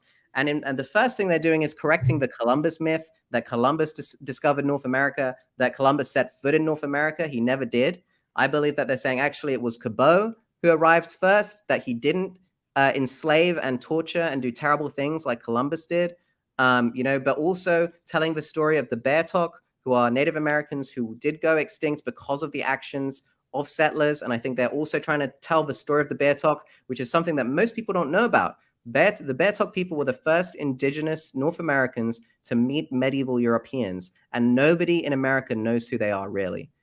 So that is something that I think they're upset about. I think in showing the Black Civil War soldiers, they're saying people, when they picture the Civil War, they don't think of the many African American people who gave their lives, for the freedom of their country and to, for all the reasons that the Civil War happened. That is what they're doing. I think they're correcting the history of America, and they're asking Americans to say, where are you really from, Americans? You're from Cabot's America. You're from America where Black Civil War soldiers existed, and they're basically trying to tell people the story of where they are from. And that's where I think the name From comes from. And that's it. That's my theory. Thank you for putting up. Listen, it's a great theory. Thank you for coming on. We're going to go through some of these super chats I got right here. First, we got Fred Grace, who's a new member. Thank you so much for becoming a member. Emily Siegel says there is a tarot card right there. She says that. I think if I can show that. And I think that you're right on that. She also leaves another super chat right here. And she says, wouldn't the Father's card be the High Priestess card? I doubt that, because the Hierophant is a bishop. Like, he is an actual religious man. So it's much more appropriate to make the priest of the town be the Hierophant. And the clues are very clear. You've got these 3 crosses stacked up in the background all the time. That's to show the staff of the Hierophant, which is a staff with three lines across it that get smaller. And you've got the beams of the church, and they've constantly got these shots where you can see the beams lined up just like that to create a sort of 3-line thing with Katri raising his arm. You got him meditating between these gray pillars. That the gray pillars are quite an important aspect of that card. The High Priestess is Tabitha because she hands a copy of the Bible to Father Katri, and the High Priestess card holds a copy of the Torah. So I believe that I've got that the correct way around. All right. Vanessa says, thank you for having Taran on. I discussed his theory. No problem. RC, thank you for super chat. Says, love the platform. Thank you so much. Don't even worry about it. 100 MXs. I don't know what an MX is. But, thank you so much. Says, what position you see Tilly plays, since Donna may be the good sorcery, which an Elgin plays the seer's role or owl guidance? And do you think the spider sabotage Boyd due to cicadas, or it was Martin? So I believe that the spiders, when they bit Boyd, they were just trying to heal him of his Parkinson's, but also to keep him away from the tree with Abby, because I think Abby is being brought back to life by the spiders. That's why she's covered in spider webs, because remember, the witch can heal. So potentially she's sort of manifesting Abby as whichever card she represented, because I never got to figure out what card she was. I'm sure it's an important card, but I haven't done a rewatch to figure it out yet. But yeah, I think the spiders are good. I think Boyd was affected by the ballerina because of the worms, because he was going to have his card reversed. I mean, look, the tarot stuff is really just determining who wins against who.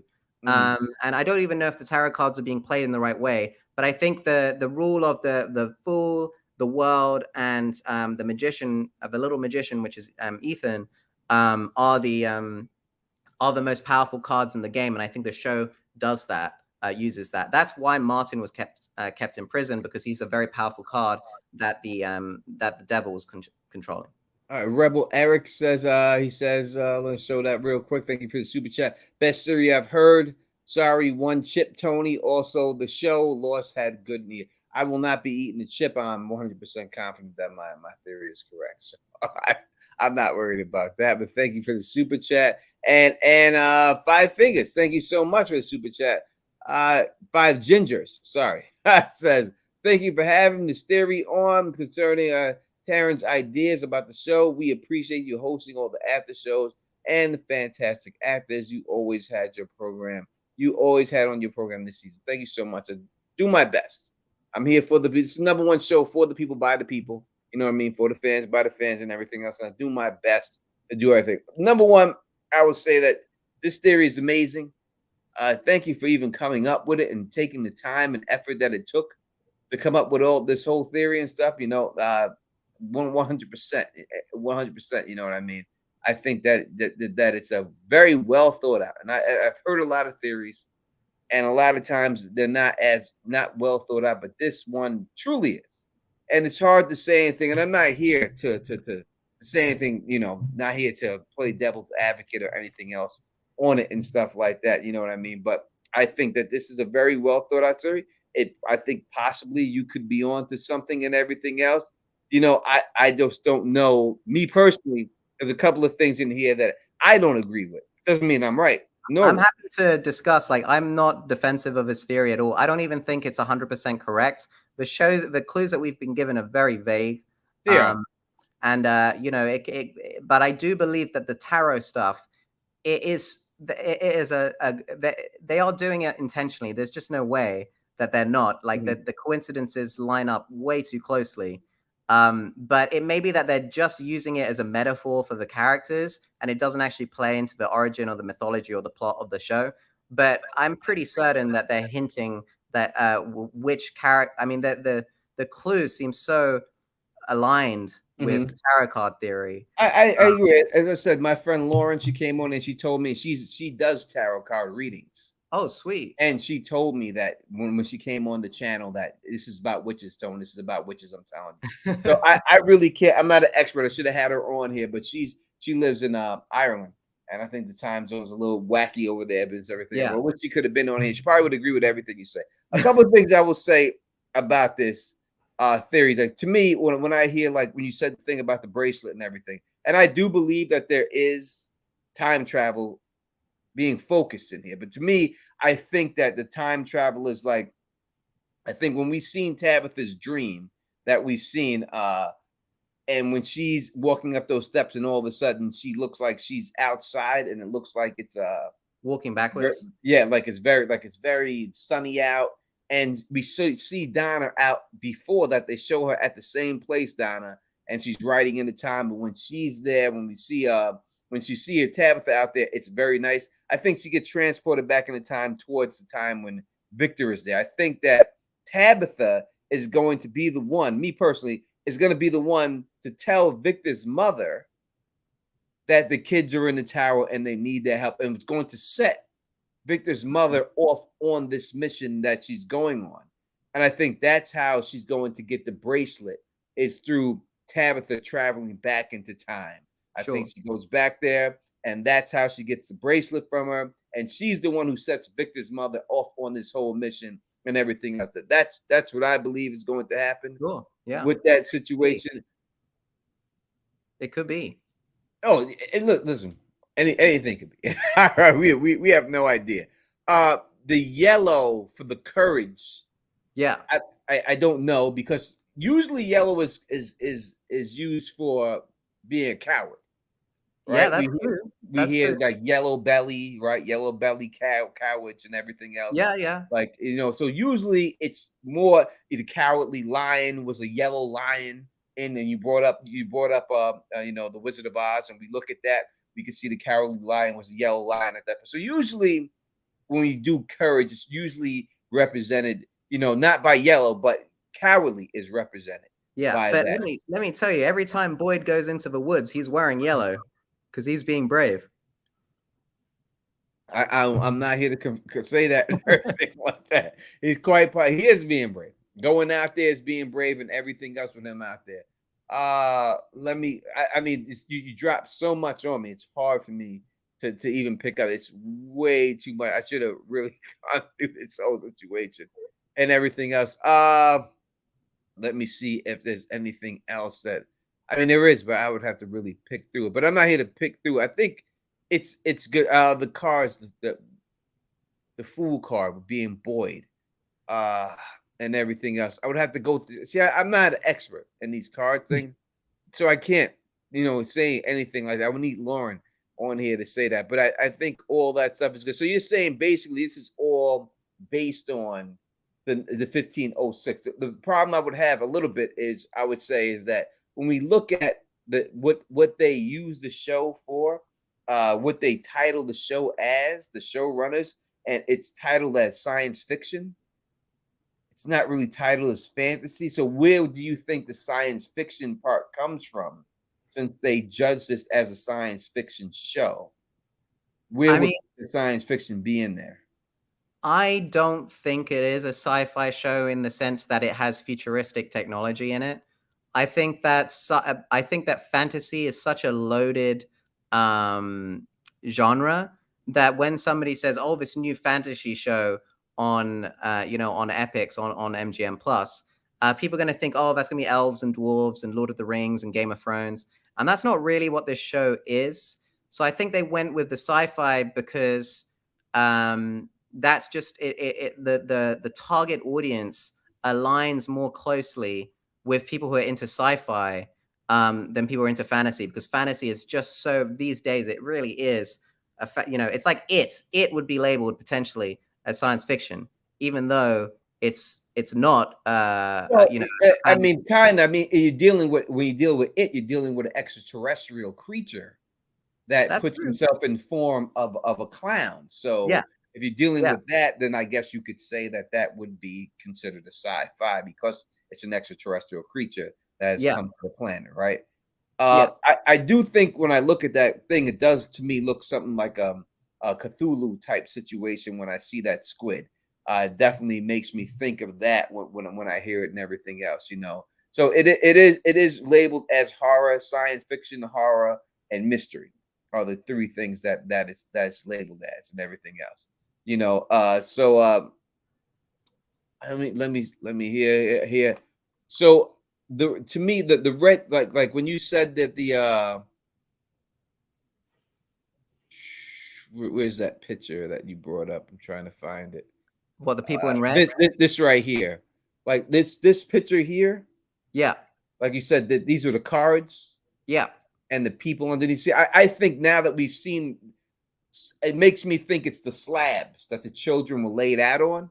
Yeah, but I also believe that those slabs represent cards. I believe that it's like a metaphorical view of these kids. I think they're just 7 cards laid out facing in that pattern, like the tarot reading of the circle of life tarot situation.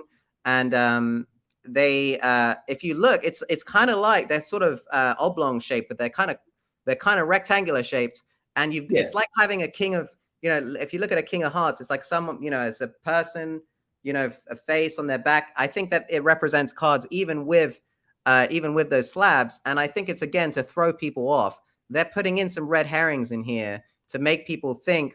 I mean, that's why they say, oh, you can end up in a mountain somewhere.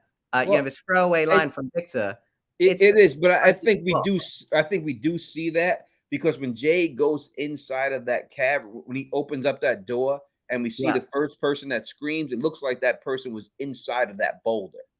Like that person went inside the boulder, like he went through the far away tree and wound up inside the boulder, and that's how he got killed. I think that's why he said that you could wind up anywhere. And when dealing with Victor, Victor's lying. You know what I mean? Because he says straight up that you go into these far away trees, you don't know where you're gonna go. But yet he puts the rock inside, and he knows that Ethan is gonna see it. As for Ethan specifically, and I think you have something here, we may have missed it and everything else, but it may lead credence to your theory a little bit. But when you look at the picture that Ethan drew for Victor, when he said I have to draw a picture, I drew a picture of myself and he gave it to him. Yeah. It's the exact same picture of the when the show starts of the boy in white. Exact same. It's if you go look at that picture, that's the picture that we see of the boy in white when the show first starts. It's the same. It's the same picture, or he It's just the looks same in a exact similar position. No, it's the same exact picture. That's the picture he drew. When he drew the picture of himself and he hands it to Victor, you go look at it.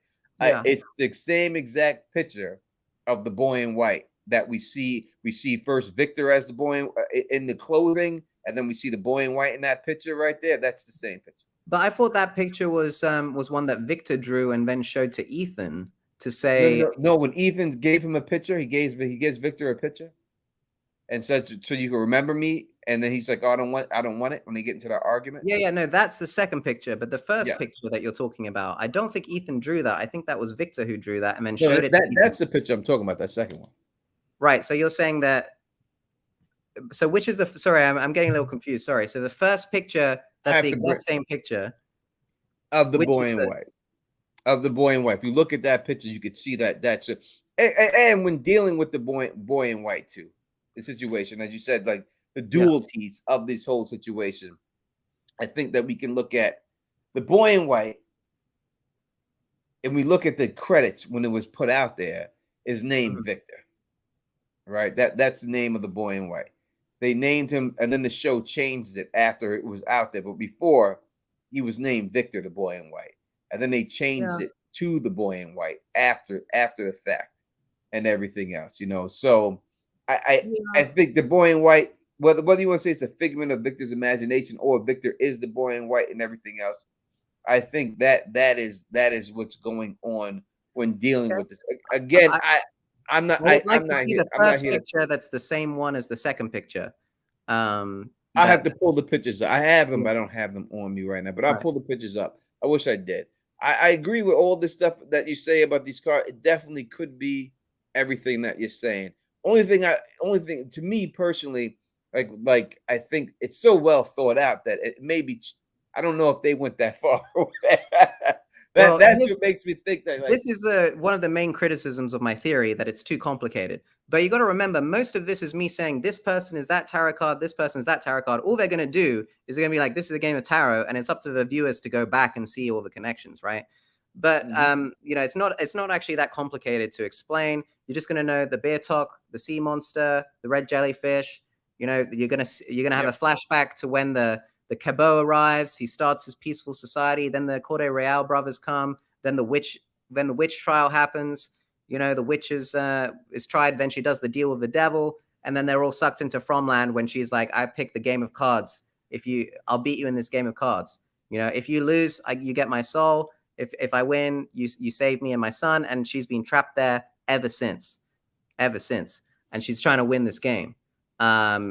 But yeah, that's. I mean, sorry. The thing you asked me was it's too complicated for the show. Well, here's the thing. I'm just saying. I just think that for me, in personal, when I've done these things and everything else, and I've come up with elaborate things, I just don't know if the showrunners really put that much thought into it as you are, which they should. But I just don't know if we could trust them to do all that.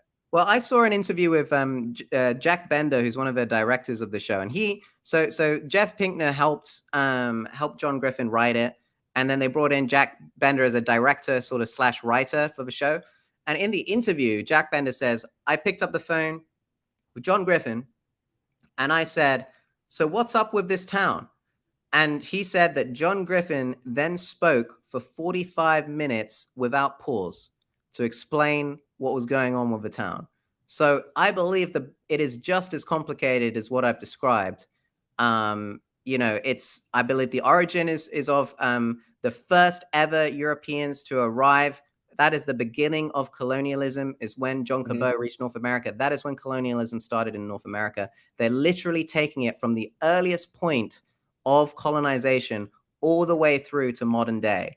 And I think they think that's super cool. They're correcting the Columbus myth.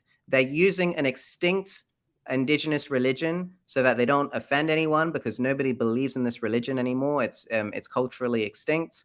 Whether it's considered offensive by some people or not is not for me to say. It's just where I think the clues are pointing. I'm not giving an opinion either way on that. But I'm just suggesting that that is why they felt comfortable using. It's one of the few Native American mythologies that are extinct and are sort of considered okay to use, such as Mayan mythology, Mayan curses, Aztec curses. Yep. No one's getting offended by that because those religions are extinct. Well, the Beothuk religion equally is. And we've got to remember, there are only 3 Europeans who ever visited North America before the date of 1506. It's got to be one of these guys if the origin comes from before 1506, which is, why would the date 1506 be on the wall? What about the other dates? Are they connected? Are they connected somehow to that? Other dates are connected to that or no? So when I looked at the dates, number one thing I think that I could say, and there's a lot of things I picked up on the dates, but number one thing, I think every one of those dates is a leap year. Every one of them was a leap year of that year. Those dates been posted. That's the one thing I think that everyone can agree on and stuff like that. That those dates, if you look them all up, every one of them was. I'm going to look that up. That's really cool. I think that again hints towards the fact that there is some sort of cycle that's happening. No doubt. There's no doubt. Definitely a cycle and everything else. Listen, I would say this is a bit. I have nothing more to say. I'm not here to combat the theory in anything. I think it's a great theory, beautiful. I think you are onto something. Again, I think that I think it's a little bit here, a little bit there, and everyone's right. You take a little bit from this, to take a little bit from that, and then you put it all together, and that's what it is, and everything else. So you know what I mean? No, I think it's a great, well thought out theory, man. And just keep an eye out for playing cards hidden in the background for the rest of the show. I think every season this playing card metaphor is going to be banged over our heads until people just accept that the tarot thing is real. So if you want to see if this is real, look out for a jellyfish during the flood that everyone seems to think is coming. Do you believe it's coming, the flood? I don't think it's coming this season, but I think it's going to happen. It's too late this season. Yeah, but I think next season we may see it. Look out for a red jellyfish. Look out for a man in black walking around doing man in black stuff, devilish stuff. What else? What else can prove the theory? That's about it. I guess we need the man in black to show up. Yeah, and if they flash back to the Black Crook ballet, first American musical, first ever sort of stripper show, like the beginning of America of female sexuality's empowerment. I think again they're taking history. If we see the Wakamatsu colony of 1869, the first ever Japanese people to immigrate to America, because I think they're trying to say Japanese people arrived here right around the same time as Europeans did in terms of the 19th century colonization of America. It's another myth that they're trying to correct, that Japanese people have been here for a long time too. Just as Chinese people have in the United States. If we see that cropping up, where we see the Black Crook play, which is about it's about a deal of the devil. So I feel like that connection is going to happen. Then maybe the theory will also be proven out. But we'll have to see. It's the Beothuk religion is so small. It's basically the last woman ever in the Beothuk religion. She died after learning English, and she wrote a few paragraphs about their religion, and that is all they have to go on. So and if there are more strange words that are being uttered, and it lines up with another word in the theory, in the Beothuk language, again, that may prove things. So we'll have to see, but it's going to take a while. And yeah, people say maybe it wouldn't go this deep. No, what he said if you think the show writers wouldn't go this deep, just watch Inception. So I hear, thank you for the super chat, Rebel, and so that's different. I think Inception's not as deep as what we just talked about right now. So Inception is basically technology that plugs into somebody's dream, right? So you can be access to their dream.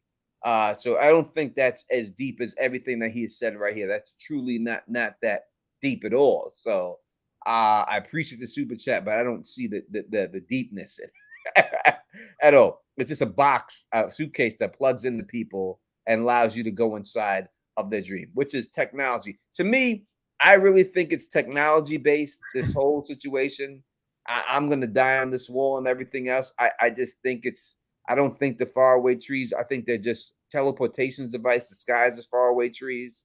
So what's the I, time travel, like Civil War stuff? Where's that coming in? I think that Civil War stuff that we seen, we seen it in the picture with Eloise, that she drew the picture of the Civil War soldier, and Jade brought that up and said that, hey, this is the Civil War, so why am I seeing this again?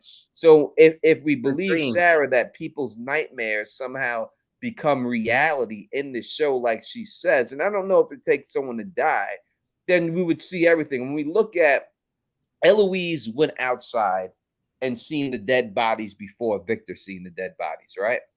When we look at all those dead bodies and we see them through Victor because he's the one who survived, right?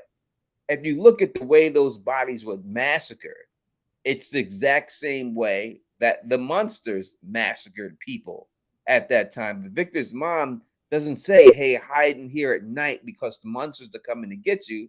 She tells him to hide from that dude with the thing that he's going to go kill him and stay in here and hide, right? So the monsters at this particular time, to me, didn't exist at all. They existed after. So when we look at the monsters, the way the monsters kill, and they kill, and it looks exactly the same way, we have to assume this guy massacred everybody, and that these monsters are all creatures that are supposedly friendly. You see a cowboy, you see a nurse, you see someone in a wedding dress, you see a milkman, all friendly people. Like this guy was a friendly character to Victor and them, playing the ventriloquist and being nice to them. Maybe they associate that niceness with monsters now because that nice man became a monster. And that's why we see all these killings like this, because Eloise was killed. And this is her nightmares manifesting what she's seen. And she's the one who manifested all these monsters in this area that we see right now out here.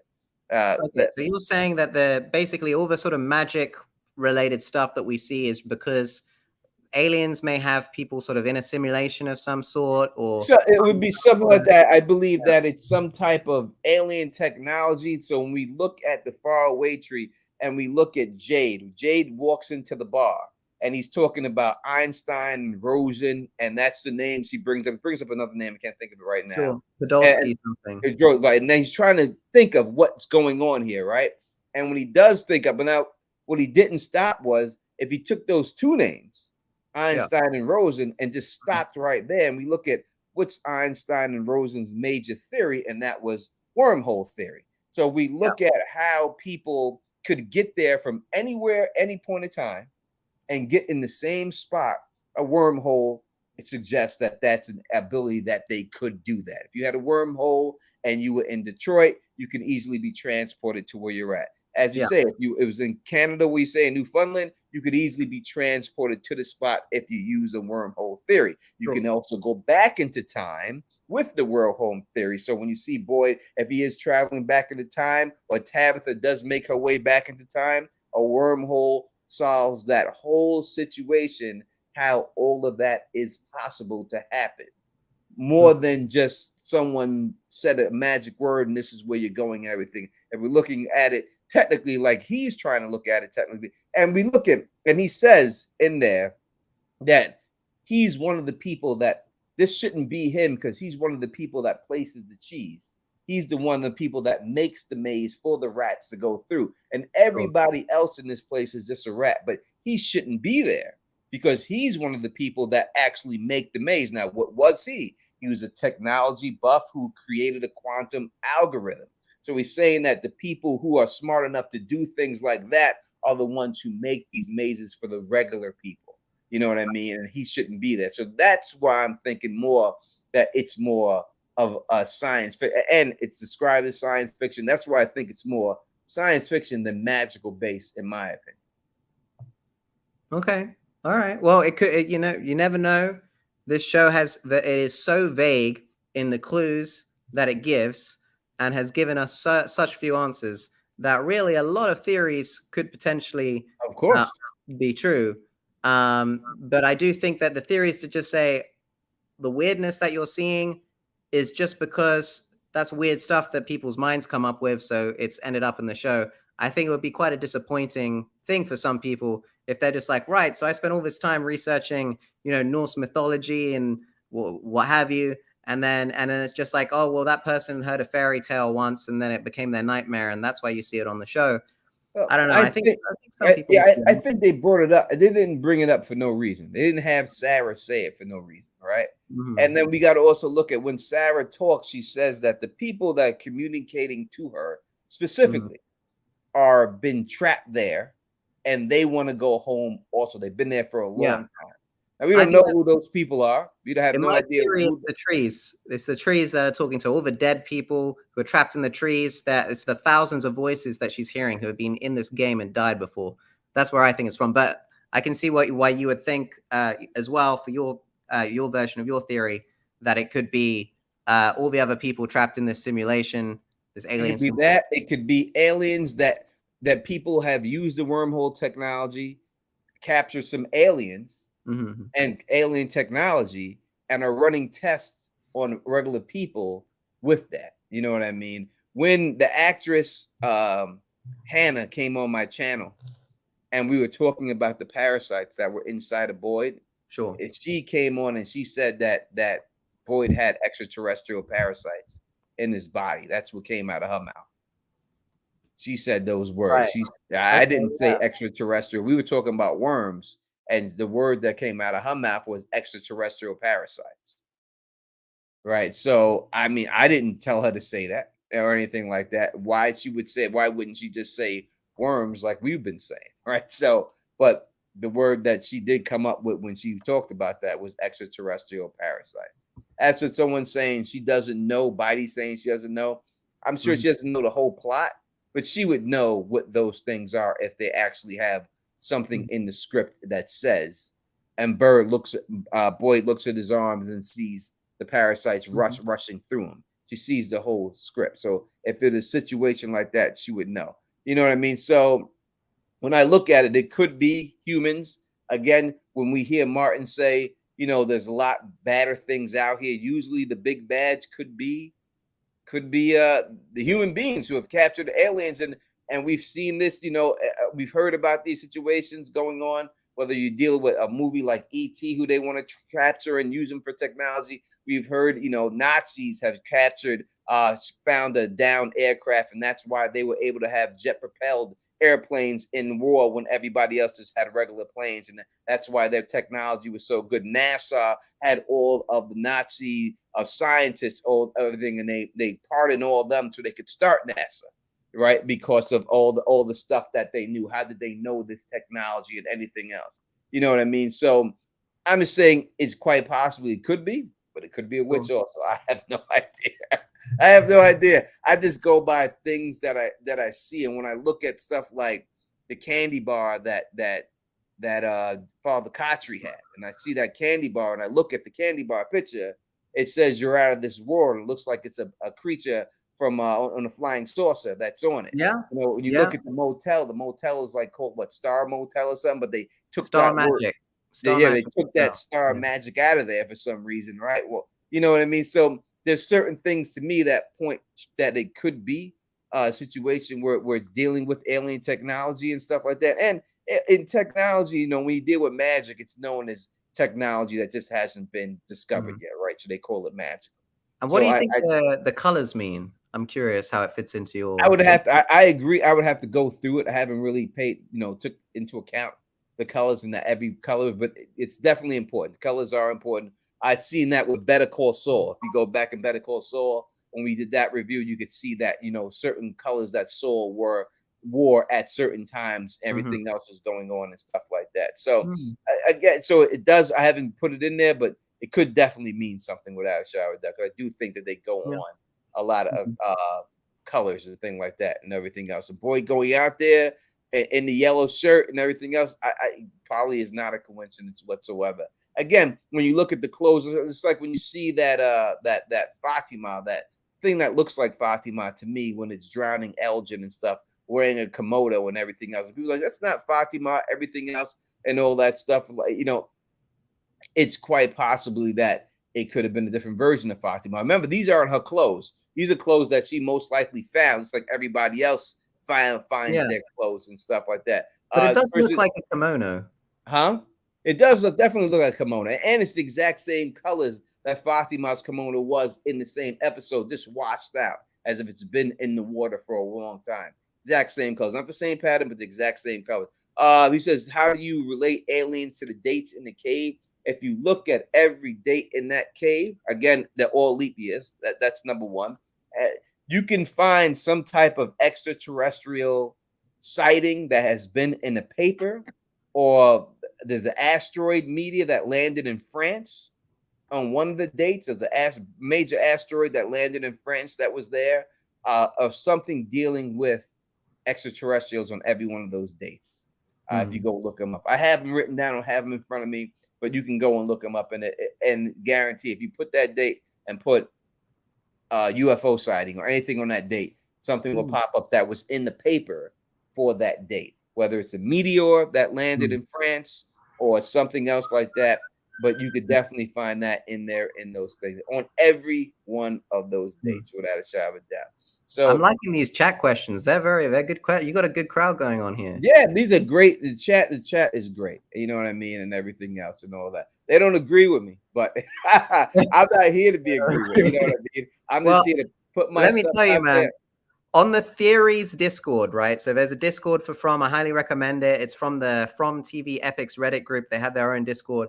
Of the theory group, not a single one believes what I'm saying about my theory at all, you know. So I know the feeling when no one believes your theory. And I'm gonna tell you what, when no one believes you, that's when you're usually on to something. When everybody's got it, when everyone's got it, that's when it's wrong.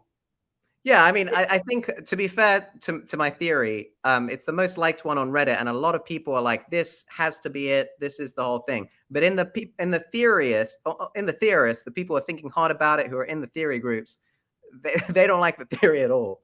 Especially tarot. There are people on Reddit, like every post I make, they hate tarot so much that they would just, even if it's not about tarot, I'll just get 10 downvotes immediately as soon as it goes up. You know, people hate the tarot stuff. I don't even like tarot. It's just what the clues seem to be telling me. I mean, they're hiding playing cards in the background so much. There's just, I just think it's basically established now. You know, it's even got Ethan saying, you know, we got to, you know, a throwaway line, right? So they're all cooking. They're cooking in the Matthews house, or I guess now they've moved to the Liu's house, and for some reason they have this line in the show where Mrs. Liu, she's cooking the pancakes, and then Ethan's like, I think that it's ready to flip them now, and she's like, no, they're not ready. And then the next episode, again, she's cooking something on the hob, and she's like, it's not ready yet. So again, and it's about flipping the pancakes, right? So I believe that that's about reversing the cards. I mean, just look out for more playing cards hidden in the background. They are putting them in plain sight now, because no one picked it up in season 1. And I think if by season 3 people are still, you know, if it's not sort of mainstream, the tarot card aspect, they're going to make it super obvious at some point. It's just, there's coincidences are too great. That the heart suit is all over the place. Even the bell in Colony House has a heart cut into it. Like, there is a lot of heart stuff going on in the show. Sorry, what did it say? No, I agree. Eric says, Tony, your theory is surface stuff. His theory is a lot deeper. Seems like good and evil. So I'm not comparing his theory to mine like you're trying to. We're not here to debate. That's fine. If that's explore each other's ideas. That's fine if you take that from it and everything else. I'm just going by the stuff I've seen on the show. That's all I go by. I look at the show, I see what the show is showing me, and that's what I go by. I don't go by anything more. And I also go by the rule, me personally, I go by the rule, keep it simple, stupid. Because a lot of these times, I remember I had this elaborate theory for Dexter, New Blood, and it was the most simplest thing that I ever seen in my life. And I was like, oh my God, really? That's all it is? And it was just so simple. So now I just keep it simple when it's all said and done and everything, because I think these guys are working on everything, but they are, you know, they're good at everything else. Ryan says, thank you for the super chat. Can we all agree aliens are playing a game of Tarot? We can go with that. Yeah, why not? Why not? Listen, we gotta merge the theories, Tony. We gotta merge. It probably is when it's all said and done, a merging of everything else. They say, without a shadow of a doubt. You know what I mean? So it is what it is and everything. I know y'all. I have a thing that if it proves not to be aliens of any sort, that I will eat the hottest chip in the world live on stream. So Oh, wow. everyone really just wants me to see me eat that chip. They're dying for me to eat that chip. But we'll Man, see as it I'll goes. tell you what, if this show has nothing to do with tarot, I will happily have a spicy chip with you on your show if we both All have right, there we go. So I'll come along for the ride because if I it am has nothing sure. to do with tarot, he's gonna eat the chip. If it has Yeah. nothing to do with it, listen, we both might be eating a chip together. It could be. It could be.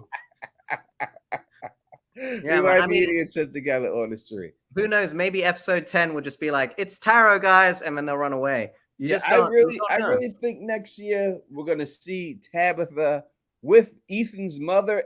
I mean, with Victor's mother and the actor who plays young Victor and his sister. I think that's where it's gonna be. That's where she's gonna be, and everything. I'm gonna make a bet right now. I think that it is actually Jim's dad who goes back in time. That's what I think. I think Jim's dad in 2006 at the hospital. I think Jim drops his bracelet in the hospital, right? And because it's Julie's birth, the whole family are there. Yep. Now Jim's dad picks up the bracelet, and then he disappears into Fromland in 2006. Maybe he dies at some point, and you know, he disappears somehow. Maybe he's in a car crash. I don't know. He ends up back in time. He goes all the way back to the 1860s time period, because remember, there's 2 time zones traveling simultaneously along in time in my theory. And then he leaves the bracelet for Victor's mom to find, and then that is the same bracelet that they find in the diner. That's my theory of how it ended up there.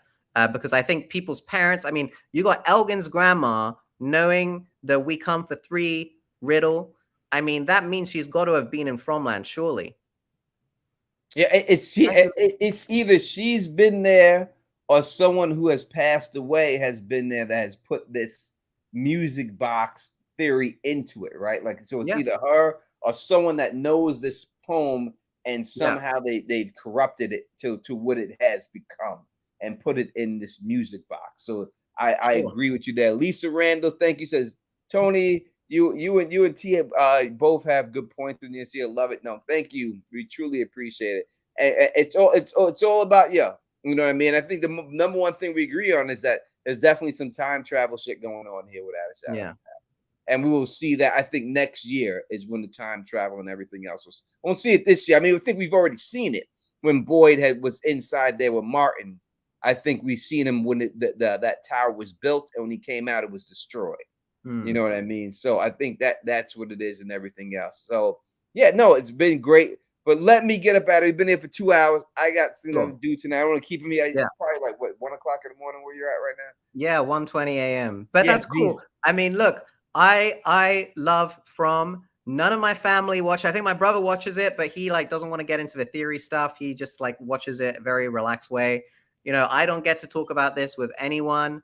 Especially not a theorist such as yourself, Tony, someone with a big audience who like, you know, your ideas. You clearly watch the show just as closely as I do. You know, you're looking up the IMDb data and information. You know, you're dropping that stuff in your theories. You're looking at the, you know, the genre that it's labeled at for clues. You know, so I've had a lot of fun. I apologize if at any point I talked over you or didn't give you an opportunity to talk. Not at all. I know I do that sometimes. So I appreciate you giving me a chance to talk on your platform, maybe meet some new From people. You know, I just like talking about the show. I've watched it religiously since it's come out, and it's a special show. It is a show that is doing something different. It is telling people to look for clues. It is like a puzzle to be solved as well as a piece of entertainment, and that is what I love about it. And I'm a big lover of history, and I feel like that plays a part, which has also drawn me to it. So yeah, thank you so much, Tony, for letting me on your show. If you want me back again, thank you. I'm trying. People saying I missed super chats. So let me see if I've missed. I don't want to miss that. Cool. We got that one. We got that one. We got that one. Evan, who threw the rope? I believe it is the boy in white. Boy in white sends Boyd to where the devil worm infected Martin is trapped. He is doing that because he wants to have the devil worm infected Martin freed. However, Martin deciding he doesn't want to be freed, instead passes the worms to Boyd, which has a similar result, because obviously after Boyd frees the worms from where they've been trapped, they obviously start doing some damage to the town when they get turned into cicadas and they start doing all sorts of crazy stuff. So I believe that the boy in white waited until Boyd promised that he would help Martin. And then as soon as he said that, suddenly the rope comes down. So the boy in white, he's not able to free Martin himself. That's why he tricked Boyd into getting into the tree via the voice, by showing himself to Sarah, who is clearly sensitive to voices and what people, what ghosts and demons and whatever have to say to her.